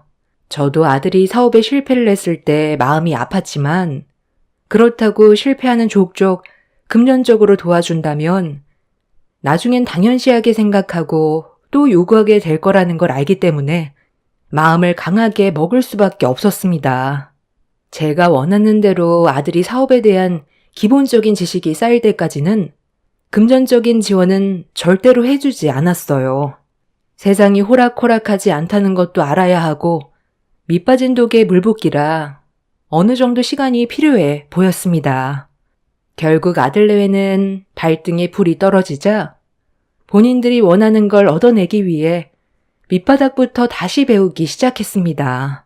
저는 그 모습을 묵묵히 지켜보았고 며느리는 중간에 출산까지 하게 되면서 정신없이 바쁜 시간들을 보내고 있었네요. 그렇게 어느 정도 시간이 흐르고 저도 출산한 며느리를 위해 몸조리에 신경을 써주면서 제가 할 수 있는 선에선 최선을 다해줬어요. 그런데 며느리는 제 얼굴을 볼 때마다 항상 불만이 가득했고 서운한 마음을 표출했습니다. 어머님, 정말 너무하세요. 다른 집안들은 아들 손자 낳아주면 원하는 건 다 해준다는데 어머님은 저 몸조리 해주시는 거 외엔 아무것도 없잖아요. 그이가 지금 힘들게 남 밑에서 일하고 있는데 불쌍하지도 않으세요? 언제까지 지켜보기만 하실 건데요. 저는 충분히 배울 만큼 배웠고 이제는 잘할 것 같은데 이제 그만 도와주시면 안 돼요? 아이도 태어나서 책임감도 많아졌고 이번이 마지막이라고 생각하고 정말 최선을 다해 노력할 거라고요. 그러니까 제발 도와주세요. 카페 차리겠다고 남 밑에서 일한 지 얼마나 됐다고 벌써 매장을 차리겠다는 거야. 내가 봤을 땐 아직 멀었다. 그런 건 내가 알아서 판단해서 결정할 테니까 너는 쓸데없는 생각하지 말고 애나 잘 봐라. 카페에서 아르바이트 하는 걸로도 둘이 입에 풀 칠 정도는 할 수 있잖아.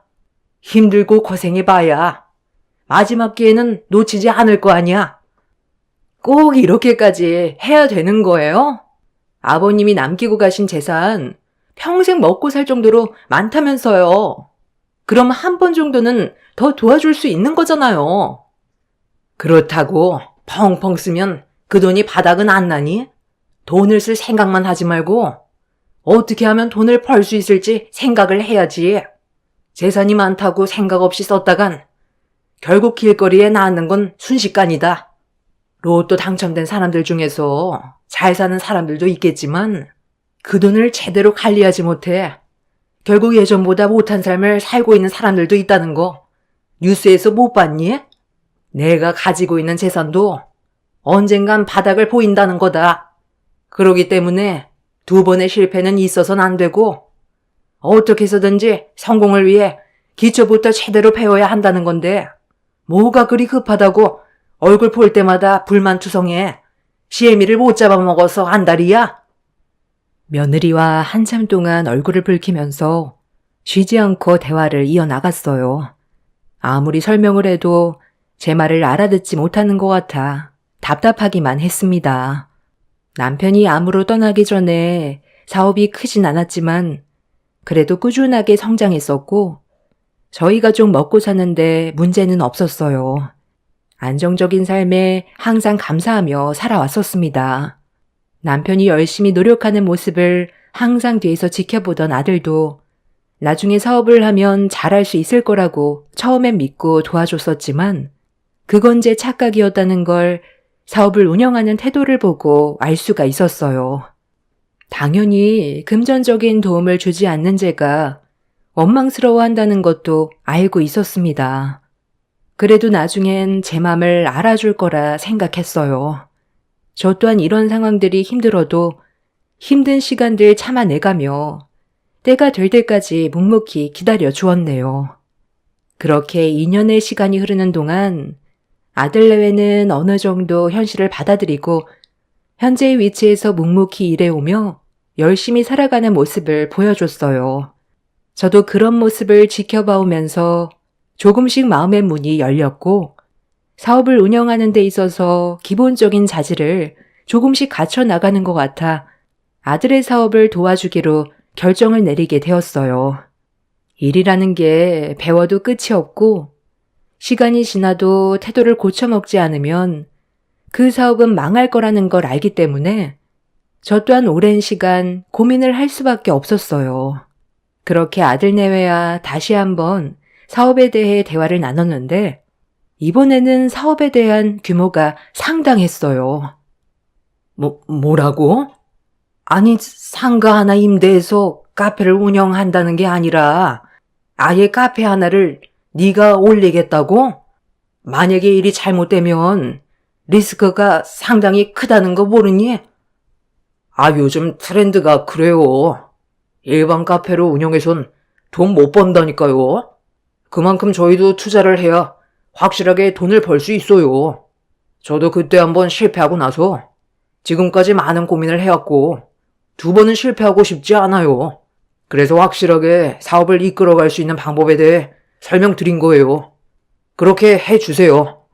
제가 설명드린 부지에 카페 건물 올리면 멀리에서도 사람들이 찾아올 거고 그 지역의 관광상품으로 자리를 잡을 수 있을 만큼 좋은 위치예요. 투자할 돈이 부담스럽겠지만 그래도 한 번 할 때 확실하게 해야 되지 않겠어요? 엄마한테 무리가 될 수 있다는 거 저도 잘 알아요. 하지만 2번의 실패는 절대로 없을 거예요. 요즘 트렌드가 공원처럼 꾸며놓던가 아니면 카페 건물을 올릴 때 여성들이 사진을 많이 찍을 수 있게 실내를 이쁘게 꾸며놔서 사람들의 관심을 끌 수 있게 만드는 게 요즘 카페 운영 방식이에요. 이것만큼 확실한 방법도 없어요. 큰 돈이 들어가는 만큼 저희도 이번이 마지막이라고 생각하고 있어요. 저희 부모님한테도 도와달라고 하고 싶지만 저희 부모님 버는 돈보다 빚 때문에 갚아야 되는 돈이 훨씬 많아 입에 풀칠하기도 힘든 거 어머님도 아시잖아요. 엄마, 이제 이 집도 그만 처분하는 게 좋지 않겠어요? 아버지도 없는데 굳이 이렇게 큰 집에서 혼자 살 필요 없잖아요. 혼자 살 수 있는 적당한 집으로 이사하고 이 집은 이제 처분하세요. 제가 알아본 카페 부지가 500평 정도 되거든요.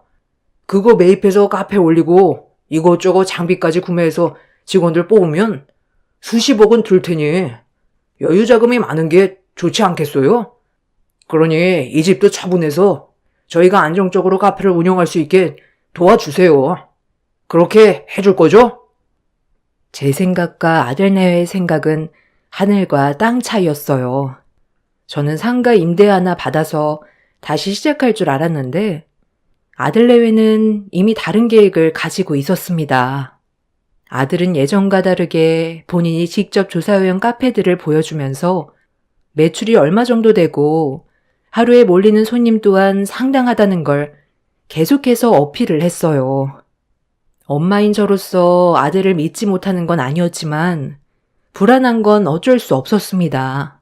그렇게 한참 동안 고민하고 아들 내외의 설득 끝에 결국 다시 한번 믿어보기로 했어요. 자식이 원하는 삶을 살아갈 수 있게 꿈을 펼치도록 엄마인 제가 아들을 위해서 큰 결정을 내리게 되었습니다.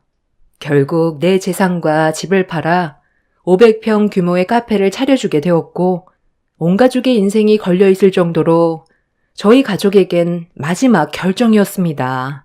이번에 잘못되면 다들 길거리에 앉을 정도로 경제적으로 상황이 안 좋아지게 되는 거였죠. 그렇게 아들이 머릿속에 그려놓은 카페를 만들어 가게 되었고 오픈 결과 처음에는 많은 손님들이 몰려 들어왔어요. 자리가 없을 정도로 미어 터졌고 성공적인 결과를 얻어낼 수가 있었습니다. 처음엔 오픈한 지 얼마 되지 않아서 잠깐 반짝이고 사그라들 줄 알았는데 불안했던 마음과 다르게 카페는 안정적으로 운영이 되어가고 있었고 직원이 모자랄 정도로 많은 사람들이 몰려왔어요. 워낙 일이 바쁘다 보니 제가 아이를 돌봐줘야 하는 상황까지 생겼는데 여기서 문제가 생겼습니다. 며느리 대신 집에서 육아를 하며 바쁜 시간을 보내고 있는데 갑자기 며느리한테 전화가 왔어요. 어머님, 지금 카페는 정신없이 바빠 죽겠는데 집에만 계실 거예요? 애 보는 건 카페 와서도 할 수 있는 거잖아요. 당장 애 들쳐매고 카페로 서둘러 와주세요. 아니, 카페에 사람이 얼마나 많은데 거기에서 애를 어떻게 돌보니? 괜히 감기라도 걸리면 어쩌려고 그래? 그리고 지금 내가 한가한 줄 알아? 너희들 카페 운영하는 게 바쁘다 보니까 집안일은 아예 손도 못 대고 있어서 밀린 집안일까지 내가 전부 다 하고 있는데 집에서 내가 노는 걸로 보여? 일손이 모자라면 직원을 뽑아야지.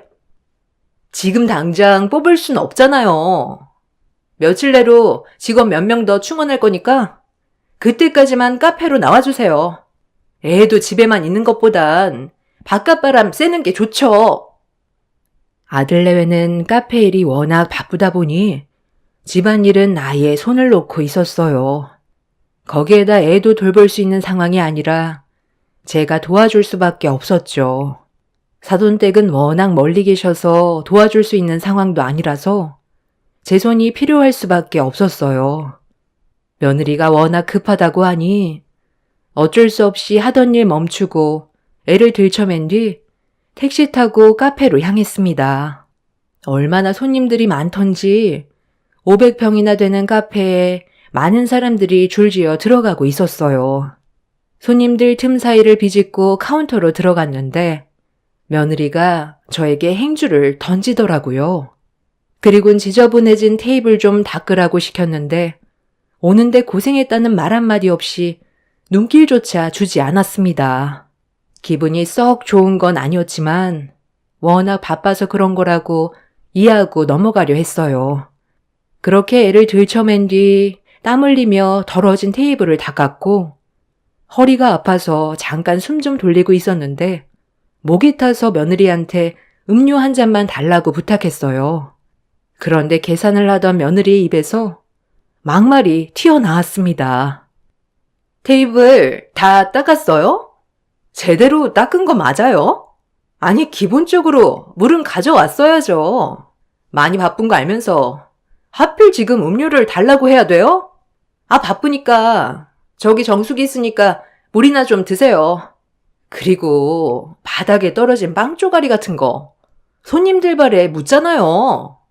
테이블만 닦으라고 했다고 하나만 한 거예요? 딱 봐서 지저분해 보이는 거 있으면 알아서 좀 치우셔야죠. 재수없게 어딜 기어 들어와서 음료를 달라고 그래? 애 지금 울고 있잖아요. 나가서 애 좀 달래요. 당신이 우리 엄마 불렀어? 아, 내가 뭐라고 그랬어? 방해만 된다고 했잖아. 한창 바쁜 시간대 초치지 말고 눈치껏 좀 행동하세요.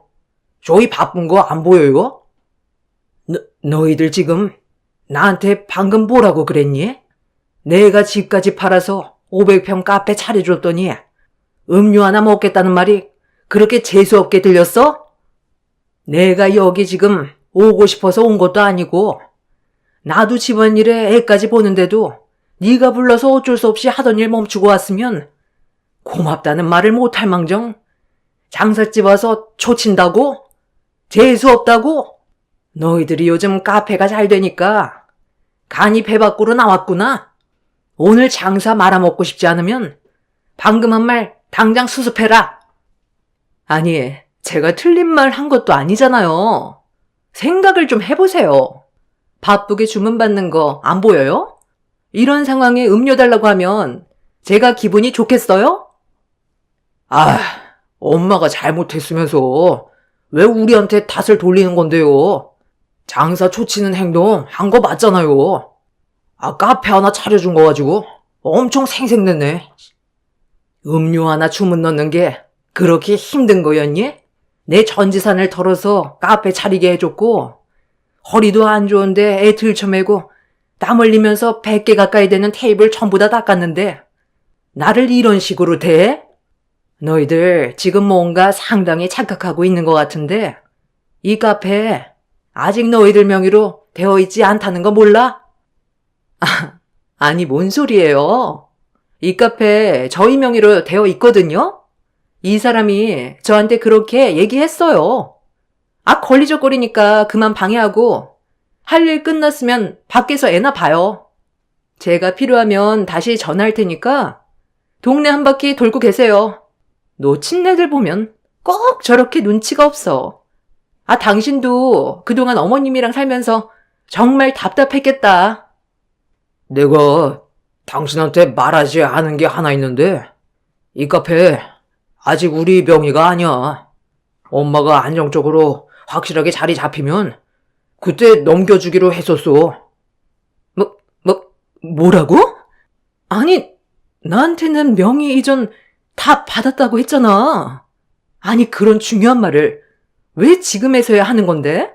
나는 지금까지 이 카페가 우리 명의로 되어 있는 줄 알았잖아. 어차피 시간 지나면 내 명의로 되는 건 당연하니까 굳이 명의 이전은 나중에 될 거라는 말을 했다가 얼굴 붉히게 되는 일 생길까봐 일단 카페부터 차려야 할 것 같아. 엄마의 말대로 명의 이전은 나중에 받고 카페 건물만 올리게 된 거야. 나도 바쁘니까 깜빡하고 있었는데 일단 상황 수습부터 해야 되겠는데? 개념 없는 며느리의 막말에 저는 평생 지워지지 않을 상처를 받아버렸어요. 며느리는 아들에게 뒤늦게 명의가 이전되지 않았다는 말에 사색이 된 얼굴로 저에게 용서를 구했지만 이미 상황을 뒤집기에는 며느리와 아들의 행동이 실망스러웠고 받아줄 마음도 없었습니다. 사태가 커지게 되자 며느리는 불안했는지 저를 조용한 곳으로 데리고 와서 진심으로 용서를 구했어요. 하지만 그런 이중적인 모습이 너무 실망스러웠던 저는 아들네를 카페에서 내쫓아 버렸습니다. 한창 장사를 하다가 갑자기 밖으로 내쳐지게 되자 사람들이 웅성거리기 시작했고 아들네는 당황해선 저와 좋게 풀어가려 했지만 이미 마음의 문이 닫혀 버렸습니다. 카페가 좀 잘 된다고 저를 무시했던 그런 행동들이 시간이 지나면 더 심해질 거라는 걸 저는 확신하고 있었어요. 사람은 쉽게 변하지 않기 때문에 카페의 명의가 이전되는 순간 며느리와 아들은 저를 내쳐버릴 것 같아 카페는 제 소유로 끝까지 가지고 있는 게 맞는다고 판단하게 되었습니다. 그리고 지금까지 아들 내외는 카페에 출입을 하지 못하고 있어요. 제가 직접 직원들을 고용해 카페를 운영하고 있습니다. 시간이 지날수록 카페는 입소문이 나서 점점 잘 되고 있는데 그런 모습을 지켜볼 수밖에 없는 아들 내외는 지금 속이 타들어가고 있는 중일 거예요. 그때 너무 큰 상처를 받아서 일절 도와주지 않고 금전적인 도움도 주지 않고 있습니다. 아들은 일단 먹고 살기 위해 다시 일자리를 구해 일을 하고 있긴 하지만 그 자리가 아들의 위치인 것 같습니다. 그리고 이 문제로 사돈댁에서도 전화가 왔지만 제가 며느리의 잘못된 행동에 대해 확실하게 짚고 넘어가니 아무 말도 하지 못하더라고요. 언제까지 제가 카페를 잡고 있을지 모르겠지만 아들 내외는 분명 자기 잘못에 대한 후회보다 제가 이런 결정을 내렸다는 거에 분노만 한가득 차올랐을 것 같습니다. 더는 믿고 싶지도 않고 남은 인생 그냥 저 혼자 속 편하게 누리면서 살까 생각 중입니다. 다른 노년분들도 자식들에게 휘둘리지 말고 자신의 위치를 반드시 찾으시길 바랍니다. 제 사연 들어주셔서 감사합니다. 안녕하세요. 저는 40대 초반 여자입니다. 인생을 살다 보면 두 번 다시 없을 기회가 찾아온다고 하죠. 그 기회를 누군가는 놓치고 누군가는 잡아서 한순간에 삶이 바뀌어 버립니다. 저 또한 눈앞에 보이는 기회를 놓치지 않고 잡게 되면서 갑자기 찾아온 한 사람과 저와의 인생은 바뀌게 되었네요. 지금은 너무나 행복하고 제 선택에 대해 조금도 후회하지 않습니다. 결혼 5년 차가 되었을 때 출장을 자주 다니던 남편이 그날은 부산에서 일주일 정도 시간을 보내야 했어요. 직업이 변호사라 항상 바쁘게 생활을 하고 있었죠. 뭐든 열심히 하는 남편이 항상 자랑스러웠고 저 또한 5살 된 아이를 돌보며 제 위치에서 최선을 다했습니다. 그런데 어느 날 친구한테 전화 한 통이 왔어요. 오래간만에 연락이 온 친구라 반가운 목소리로 받게 되었는데 제 귀에 들려온 친구의 목소리는 제 심장을 내려앉게 만들었습니다. 도저히 믿기 어려웠던 저는 잘못 봤을 거라며 목소리를 떨기 시작했고 친구는 그럴 리 없다면서 저에게 사진 한 장을 보내왔어요. 내가 아무리 너희 남편을 몇 번밖에 못 봤지만 얼굴 하나는 기가 막히게 기억하거든? 처음엔 선글라스를 착용하고 있어서 긴가민가 했었는데 선글라스를 벗는 순간 너무 놀랐다니까? 네 남편이니까 사진 보면 바로 알 수 있을 거 아냐. 어때? 네 남편 맞지? 빨리 대답해봐. 맞으면 가서 머리채라도 잡아버리게. 그냥 비슷한 사람은 어디에나 있다고. 우리 남편은 지금 부산에서 바쁘게 업무 중이고 나 말고 다른 여자한테는 눈길조차 돌리지 않을 정도로 일편단심이야. 내가 지금 있는 곳이 부산이고 여기가 해운대 해수욕장이야. 확실하게 맞는 거지? 그냥 부인하고 싶은 것 뿐이잖아. 내가 오늘 증거물을 최대한 많이 보내줄 테니까 너는 앞으로 어떻게 해야 될지 고민이나 해봐.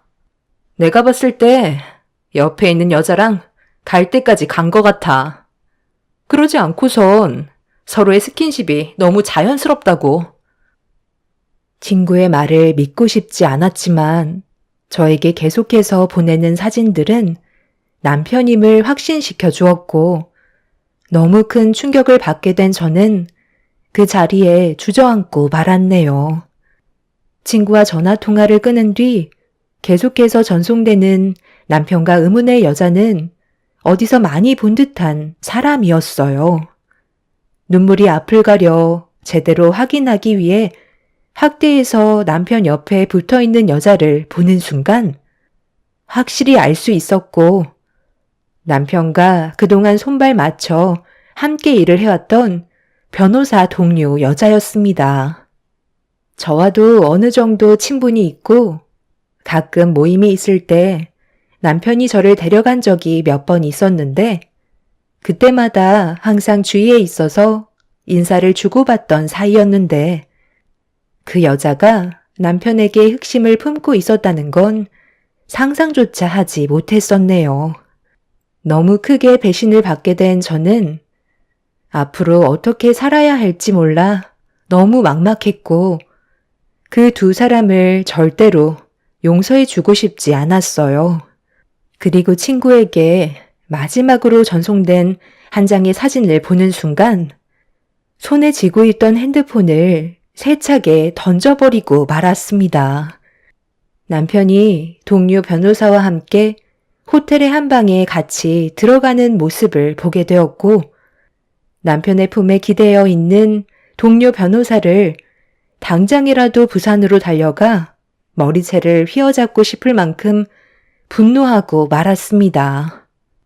하지만 상대는 변호사라 호락호락하지는 않을 것 같아 최대한 침착하게 행동을 해야 했어요.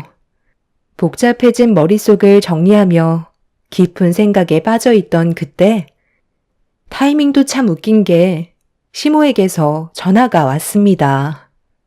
지금의 상태에선 받고 싶지 않아 시모의 전화를 무시했고 핸드폰 전원을 꺼버리려고 하는 순간 현관문을 두드리는 소리가 들렸어요. 천천히 다가가 누구시냐고 물어보자 시모가 왜 전화를 안 받냐고 저에게 화를 내셨네요. 시모가 집에까지 찾아오실 거라곤 전혀 예상하지 못했는데 갑자기 방문을 하셔서 일단 급하게 문을 열어드렸습니다. 너 울었니? 눈이 왜 이렇게 빨갛게 충혈된 거야? 전화를 했으면 바로 받을 것이지. 뭘 하고 있었길래 내 전화를 무시하고 있었던 건데? 계속 정신 나간 여자처럼 그러고 있을래? 너 혹시 지금까지 자다가 깬 거야? 내 아들은 밖에서 힘들게 일을 하고 있는데 너는 집에서 잠이나 퍼질러 자고 있어? 사는 게 아주 편하지?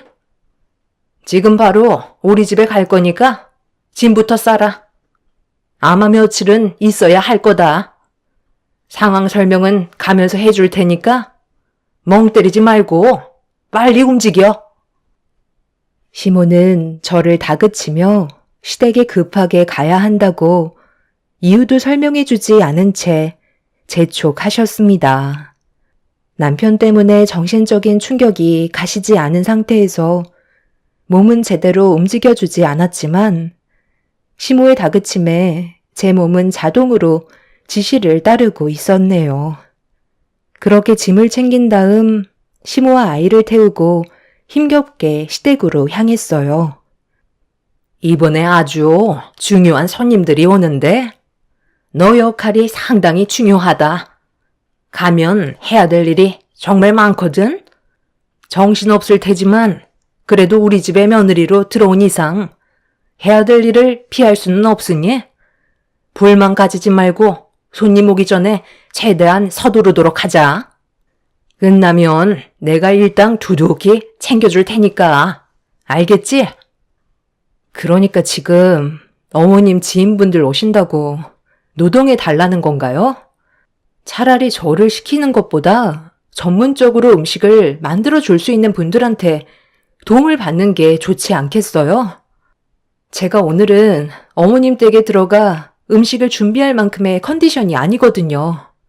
그리고 출장 뷔페도 사람들이 많이 이용하니까 음식 준비하시는 게 번거로우시면 그런 것도 나쁘진 않을 것 같은데 이번만큼은 그렇게 하시면 안 돼요. 제 입장도 어느 정도는 생각해 주셔야죠. 얘 봐라. 네가 언제부터 내 말에 토를 달았니? 내가 하자고 하면 너는 군말 없이 조용히 따르면 되는 거야. 사람들이 입이 얼마나 고급인데 그깟 뷔페 음식으로 대접할 거면 애초에 초대도 하지 않았어. 쓸데없는 말 하지 말고 운전이나 똑바로 해라. 그리고 왜 이렇게 천천히 가는 거야? 시간 없으니까 밟으라고. 시모는 제 아이를 안고 있는 상태에서 목소리를 높이셨고 아이는 시모의 언성에 놀랐는지 울음을 터뜨리고 말았습니다. 남편 때문에 이미 정신이 반쯤 나가 있는 상태인데 시모까지 한술 더 뜨고 있었네요. 워낙 성격이 불같으신 분이라 운전 중에 괜히 심기 불편하게 만들면 사고라도 나게 될까봐 어쩔 수 없이 시댁으로 향하게 되었고 시모의 지시대로 몸을 움직일 수밖에 없었네요. 시댁에 도착하자마자 정신없이 음식을 준비하고 있는데 갑자기 이게 뭐 하는 건지 모르겠더라고요. 남편은 회사 동료와 바람이 나서 호텔방으로 들어갔는데 시모 옆에서 음식이나 만들고 있는 제 자신이 너무 한심스럽게 느껴졌어요. 너 뭐하고 있어? 빨리빨리 움직이래도. 얘가 오늘따라 왜 이래? 시애미가 도와달라고 부탁하는 건데 그게 그렇게 싫은 거야? 하기 싫은 티 팍팍 내면서 꼭 그렇게 행동해야 되겠냐고. 이래선 손님들 오기 전에 아무것도 안 되겠다. 음식 가짓수라도 맞추게. 뷔페라도 시켜야지. 바쁜데도 시간 내서 오시는 손님들 기분만 상하겠어. 저런 걸 며느리라고 들여온 내가 정신 나갔지. 너 때문에 내 일정 전부 망치면 그땐 각오하는 게 좋을 거야.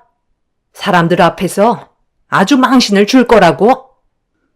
그러니까 애초에 제가 뭐라고 그랬어요. 그냥 뷔페시키라고 했잖아요. 제 말을 끝까지 안 들으시다가 결국 이게 뭐예요? 오늘 음식 준비할 기분이 아니라니까요? 손님들 응대하는 것도 사람 시켜서 하세요. 저는 그만 들어가 보도록 할게요. 며느리가 무슨 평생 무료 봉사하러 들어오는 노동자인 줄 아세요? 너 오늘 무슨 일 있니?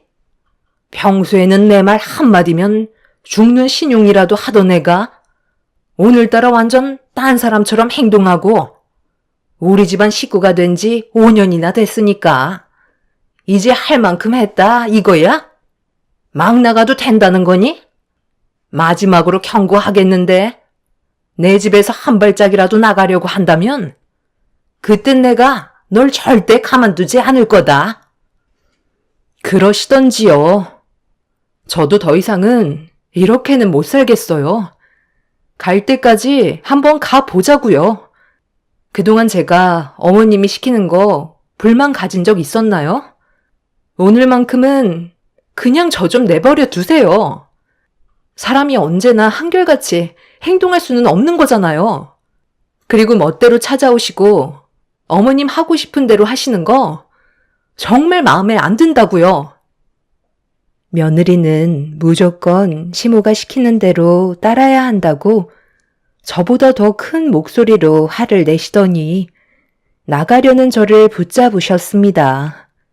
아이를 안은 상태에서 한쪽 손에는 짐을 들고 있었기 때문에 저를 붙잡고 놓아주지 않는 시모를 저항하기가 힘든 상태에서 어려움을 겪고 있는데 아이를 안고 있는 걸 알면서 저를 강하게 밀어버리셨어요.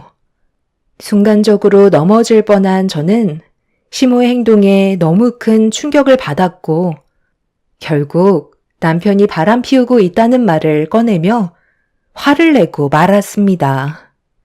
시모는 제 말에 당황하셨는지 말을 더듬으시길래 핸드폰을 꺼내 들어 남편과 동료 변호사가 함께 호텔방으로 들어가는 모습을 보여주었고 그 모습을 본 시모는 받아들이기 힘드셨는지 제가 들고 있던 핸드폰의 사진을 다시 확인해 보길 원하셨어요. 하지만 저는 뺏기지 않으려 다시 주머니에 집어넣은 다음 그날 제가 왜 제정신이 아니었는지 설명을 하게 되었네요. 시모는 저를 바라보시며 앞으로 어떻게 할 건지 물어보시길래 이혼이 당연한 거 아니냐며 소리를 질렀어요. 누구 마음대로 이혼이야? 너는 절대 이혼 못한다. 우리 집안에 흠집 나는 건 절대 용납할 수 없다고. 당장 핸드폰에 있는 사진 전부 다 지워라. 얼마나 중요한 증거물인데 제가 왜 지워야 되는 거죠? 어떻게 하면 둘 다 변호사 생활을 말아먹게 할 수 있을지 지금 상당히 고민 중이거든요. 너 내가 뒷목 잡고 쓰러지는 걸 기어이 봐야 속이 후련하겠니? 오늘 일은 내가 잘못했다. 그러니까 일단 진정하고 내 말부터 좀 들어봐라. 이런 식으로 행동한다고 해서 달라지는 건 아무것도 없다고. 네 자식은 생각 안 할 거야? 걔는 아무 잘못도 없는데 아빠 없는 아이로 만들고 싶은 건 아니지? 조용하게 해결할 수 있는 방법은 얼마든지 있다고.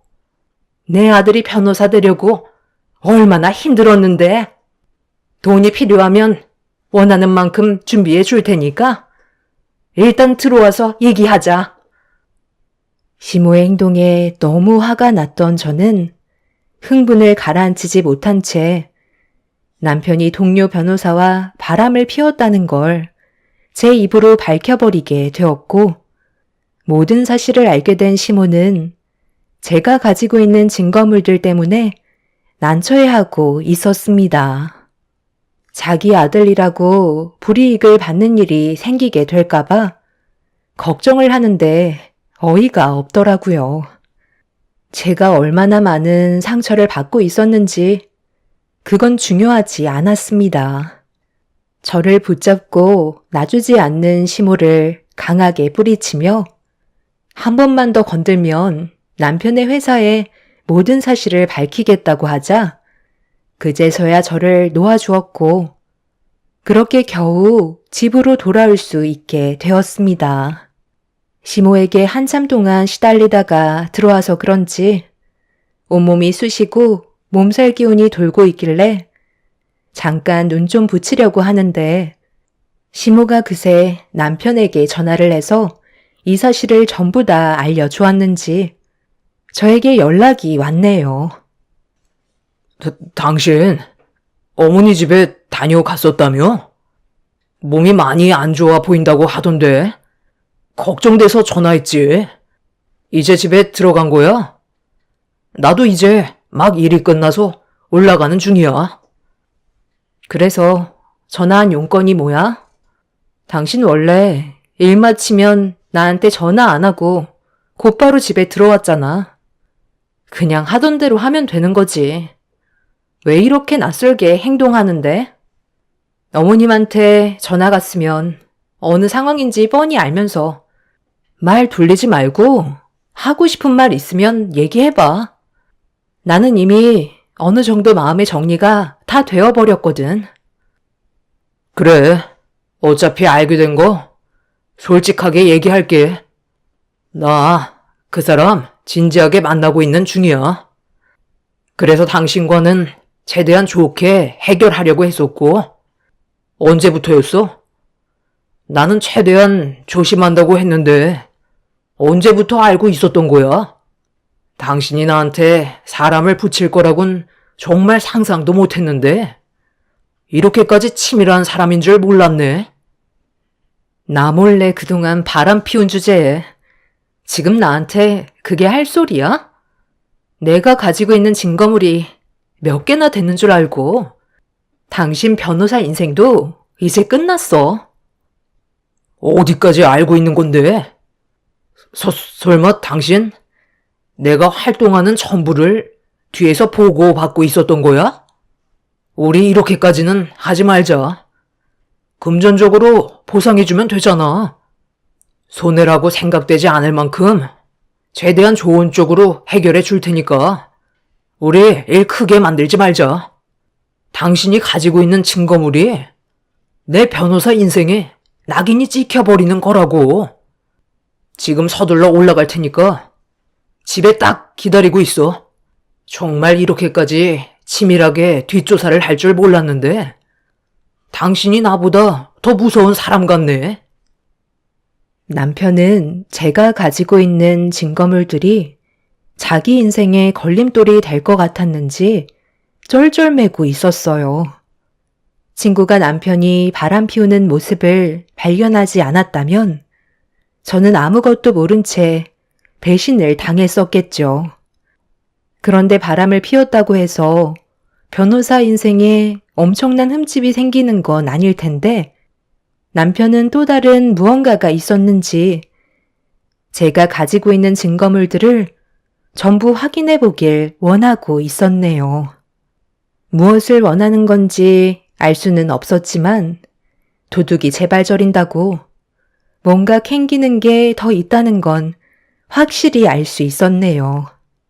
부산에서 집에까지 오는 데는 상당한 시간이 소요되기 때문에 저는 피곤한 몸을 이끌며 다시 짐을 챙겨 아이를 안고 친정집으로 향했습니다.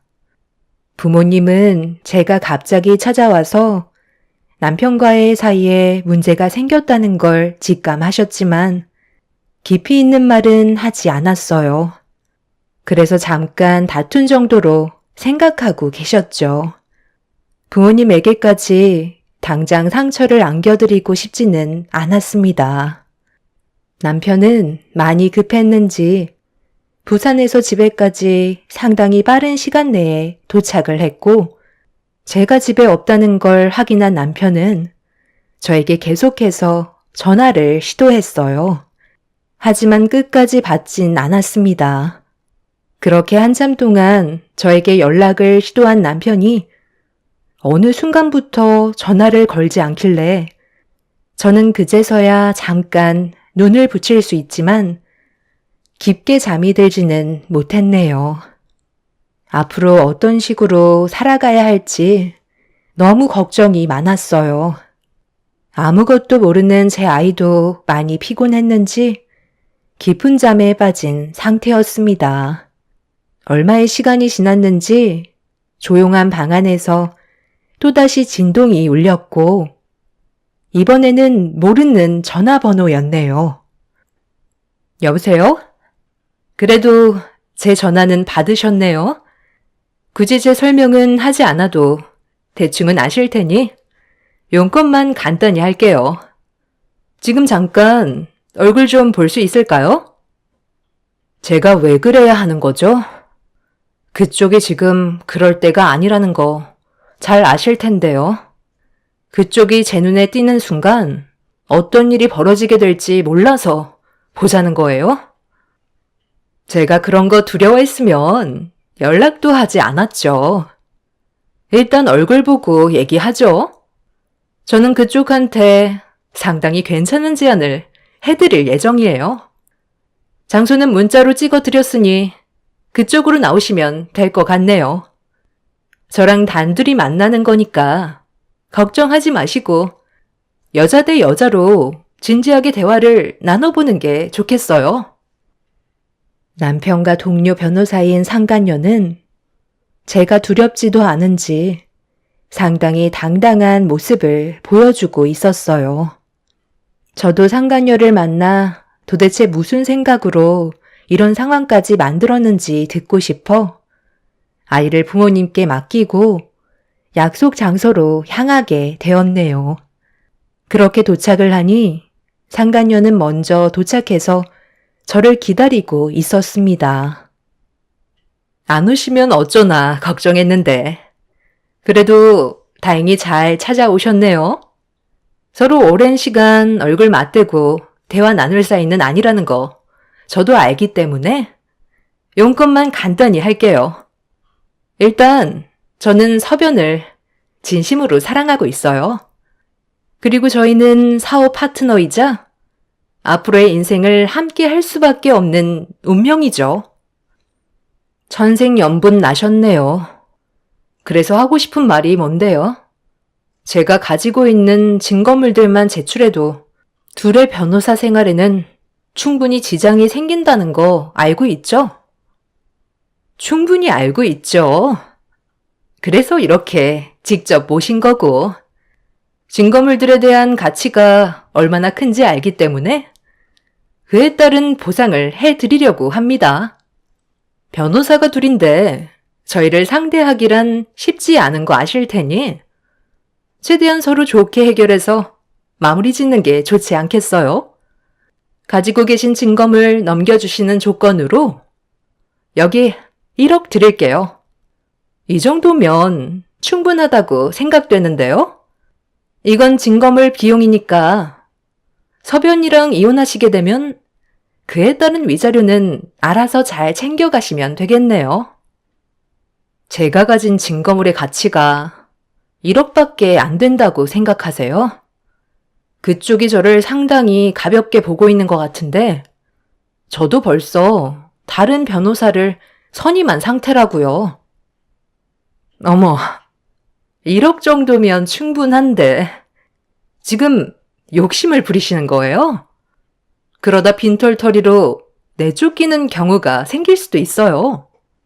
그쪽 자식한테도 아빠가 범죄자로 낙인이 찍히는 것보다 건전한 변호사였다는 걸 말해주는 게 교육상 좋지 않을까요? 상당히 오랜 기간 뒷조사를 하셨다고 들었는데 뭐 그에 따른 비용도 만만치 않으셨을 테니 그럼 그것까지 보상해서 1억 5천으로 맞춰드릴게요. 지금 계좌 알려주시면 5천은 바로 이체시켜드리도록 할 테니 이제 그만하시죠. 저희는 어쩔 수 없는 한 배를 탄 사이라 그쪽이 눈치껏 빠져주셔야 한다고요. 원래 끼리끼리 논다고. 애초부터 그쪽이랑 그 사람은 서로 맞지 않았다고요. 급이 맞는 사람 다시 찾아서 행복하게 살면 되지 않겠어요? 꼴랑 5년 결혼 생활 한 거 가지고 한을 품는 건 너무 오버 아닌가? 아무리 화가 나도 그렇죠. 어떻게 사람을 붙여서 모든 생활을 전부 다 감시할 수가 있어요? 저희가 왜 그렇게까지 한 줄 알아요? 변호사로 버는 돈은 너무 한정적이라 좀 더 큰 돈벌이가 뭐가 있나 찾아보다가 괜찮은 것들이 눈에 들어와 같이 계획을 하게 된 거라고요. 아무래도 서변하고 함께 있는 시간들이 많다 보니까 서로 눈이 맞은 거고요. 상간녀는 제가 알아듣지 못하는 말을 늘어놓기 시작했어요. 그때부터 남편과 상간녀가 뭔가 숨기고 있다는 걸 확실하게 알 수 있었고, 저는 그걸 밝혀내기 위해 제가 가지고 있는 것들이 그 사람들에게 정말 중요하다는 걸 다시 한번 각인시키기 위해 없는 증거물들을 그 사람들의 입 밖으로 나오게끔 만들어 녹음을 하기 시작했어요. 돈을 받는다는 건 그쪽이 지금까지 몰래 진행해온 일들에 대해 저보고 입을 닫아달라는 건데, 그렇게 되면 같은 배를 타게 되는 거잖아요. 제가 왜 그런 손해를 보면서까지 당신들을 봐줘야 하는 거죠? 제가 가지고 있는 증거물들을 가지고 조만간 경찰서를 찾아갈 거고, 그에 따른 법적인 처벌을 받으면 저는 그걸로 만족합니다. 거기에다가 그 사람과 그쪽한테 제가 받은 피해에 대해 손해배상 청구할 거고요. 저는 일을 복잡하게 만들고 싶지 않아요. 이러니까 그 사람이 그쪽을 사랑하지 않는 거예요. 사람이 융통성이 없어. 경찰에 신고하면 그쪽한테 떨어지게 될 앞으로의 돈들도 없을 거라고. 오늘만 날도 아니잖아. 어차피 입만 뻥끗하면 모든 걸 뒤집을 수 있는데 왜 굳이 그렇게 하냐 이거야. 오늘 이 돈 받고 나중에 추가적인 보상 더 해주면 되잖아. 누구 앞에서 지금 반말이야? 나는 그쪽처럼 간이 큰 사람이 못 돼서 어쩔 수 없을 것 같네요. 내일 경찰서로 갈 거니까 마음에 준비하고 계세요. 그럼 2억 줄게. 그럼 되는 거 아니에요? 나중에 더 얹어줄 테니까 오늘은 여기까지만 하자고요. 서변이 오늘 그쪽이랑 꼭 해결 보라고 했었다고요. 이참에 그쪽도 돈 좀 만지면 얼마나 좋아요. 힘들게 변호사 돼서 푼돈 만지며 살고 싶겠어요? 그래서 해외 고객들이 투자금이랑 부동산 구입 자금으로 맡긴 수백만 달러를 착복해서 탈세 좀 한 것뿐인데 그게 그렇게 잘못된 건 아니잖아요?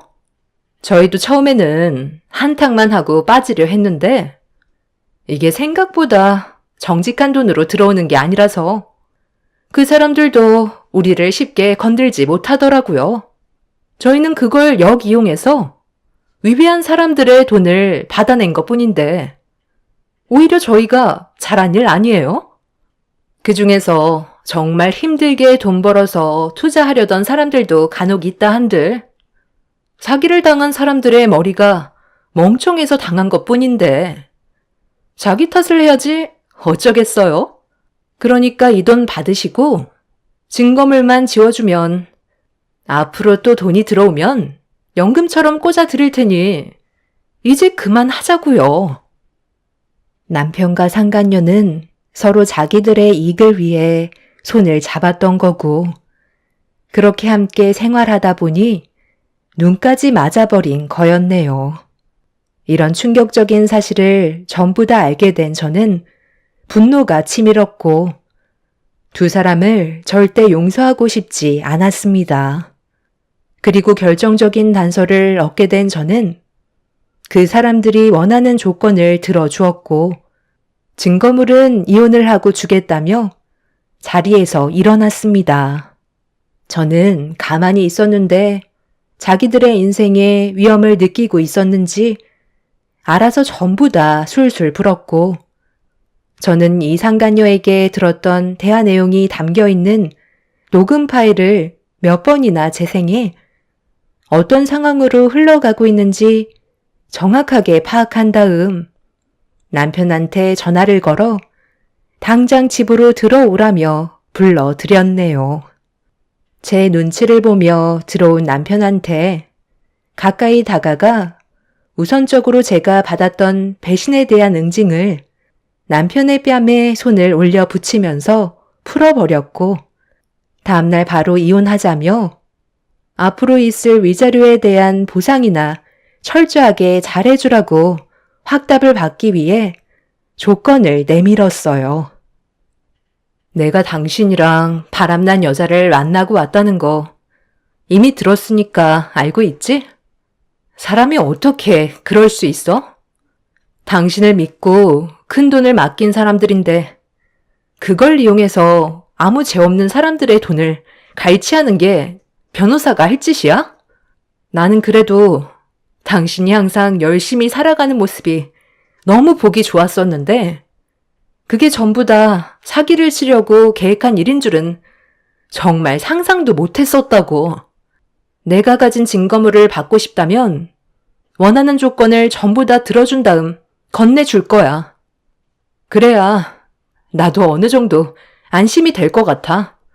원하는 대로 이혼은 해줄 테니까 그에 따른 피해에 대한 금전적인 보상은 깔끔하게 처리해줬으면 좋겠어. 그리고 나는 내 자식한테 당신 같은 사람이 아빠였다는 사실을 알려주고 싶지 않아. 그러니까 앞으로 평생 동안 내 아이 볼 생각 하지 마.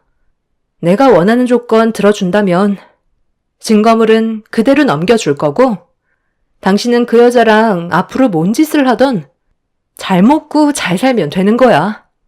어때? 나쁘지 않은 조건 같은데? 당연히 그렇게 해줄 수 있지. 원하는 조건 맞춰줄 테니까 걱정하지 마. 2번 다시 당신 앞에 나타나지 않을게. 솔직히 말도 안 되는 조건을 내밀까봐 쫄았었는데 뭐 그 정도야 뭐. 그렇게 남편과 저는 다음날 신속하게 이혼을 했고, 그 사람과 상간녀는 법적인 소송으로 끝내는 게 아닌 제가 피해를 받은 부분에 대해 금전적인 보상을 해 주었네요. 남편에게 모든 걸 받아낸 저는 부모님과 함께 다른 지역으로 이사를 했고, 남편은 하루빨리 증거물을 받길 원하고 있었습니다. 그래서 저는 친구에게 받았던 사진 몇 장을 남편에게 전송을 하면서 나중에 딴소리 할까봐 제가 어느 정도 안심이 될 때까지 두고 봐야 할 것 같다고 그 사람들을 계속 괴롭혔어요. 남편은 친구가 보내줬던 사진을 받아보고 결정적인 증거물을 달라며 화를 내기 시작했고, 저에게 막말을 퍼붓기 시작했네요. 곧바로 경찰서에 달려가 그 사람들을 신고하고 싶었지만 제가 가지고 있던 증거물들로는 역부족이었고, 그 사이에 남편과 상간녀가 또 다른 일을 꾸밀 때까지 지켜볼 수밖에 없었어요. 저는 처음으로 남편과 상간녀에게 사람을 붙여 뒷조사를 하게 만들었고, 결정적인 증거들을 하나둘씩 모아가기 시작했어요. 남편과 상간녀는 충격적이게도 돈이 될 수 있는 것들은 가리지 않고 범죄를 저지르고 있었네요. 그리고 남편과 상간녀는 저와 숙려 기간이 끝나자마자 결혼식까지 올리게 되었습니다. 당신이 여긴 어디라고 찾아와? 내가 해달라는 대로 다 해줬으면 당신도 그냥 증거물만 주고 끝내면 되는 거잖아. 우리는 이제 법적으로 아무런 관계도 아니라고. 그래, 나도 알아. 그래서 당신이 원하는 증거물 주려고 온 거잖아. 그리고 누구 마음대로 결혼식을 올리라고 그랬어? 그건 내가 허락해주지 않았는데? 어머님, 봐봐요. 저 여자가 엄청 독종이라고 제가 말씀드렸죠? 이래서 여자를 잘 만나야 된다는 거예요. 내 결혼식 망치지 말고 당장 나가. 네가 여긴 뭐하러 온 거냐? 많은 사람들 보는 앞에서 내 자식 창피라도 주려는 거야? 좋은 말로 할 때 내 눈앞에서 당장 사라져라. 제가 무슨 힘이 있다고 난리를 치겠어요. 저 말고도 대신해줄 분이 저렇게나 많이 찾아오셨는데요. 이 사람들이에요. 잡아가시면 될 것 같네요. 제 말이 끝남과 동시에 형사분들은 두 사람의 범죄에 대해 설명하면서 경찰서로 연행했고, 이 사실을 전혀 모르고 있던 시몬은 상당한 큰 충격을 받아 쓰러져 버리셨네요. 제가 형사분들께 제출했던 증거물들이 상당한 효력이 있었고, 회사 사무실에서 발견된 범죄를 이용한 서류까지 확보가 되면서 남편과 상간녀는 법적인 처벌을 면할 수가 없었습니다. 결국 많은 사람들을 상대로 사기친 혐의로 인해 기소되면서 둘 다 변호사 자격이 박탈되는 징계를 당하게 되었네요. 같은 목적으로 만나 힘들게 읽었던 가정까지 파탄낸 상간녀와 저와 아이를 등진 남편이 받게 된 충징계는 제가 받았던 상처를 어느 정도 보상을 해준 것 같았는지 힘들 것 같았던 마음은 한결 편해졌네요. 이 문제로 혼자 살고 계시던 시몬은 형사들한테 연행이 됐을 때 엄청난 충격으로 혈압이 올라 뇌출혈로 인해 현재 병원에서 치료를 받고 계신 중입니다. 자신들이 저지른 잘못에 대한 합당한 벌이라고 생각되네요. 앞으로 2번 다시 그 사람들을 만날 일은 없었으면 좋겠어요. 앞으로 제 아이와 함께 조용히 살고 싶습니다. 제 사연 들어주신 분들, 여러분들의 인생은 언제나 좋은 일들만 가득하시길 바랍니다. 감사합니다.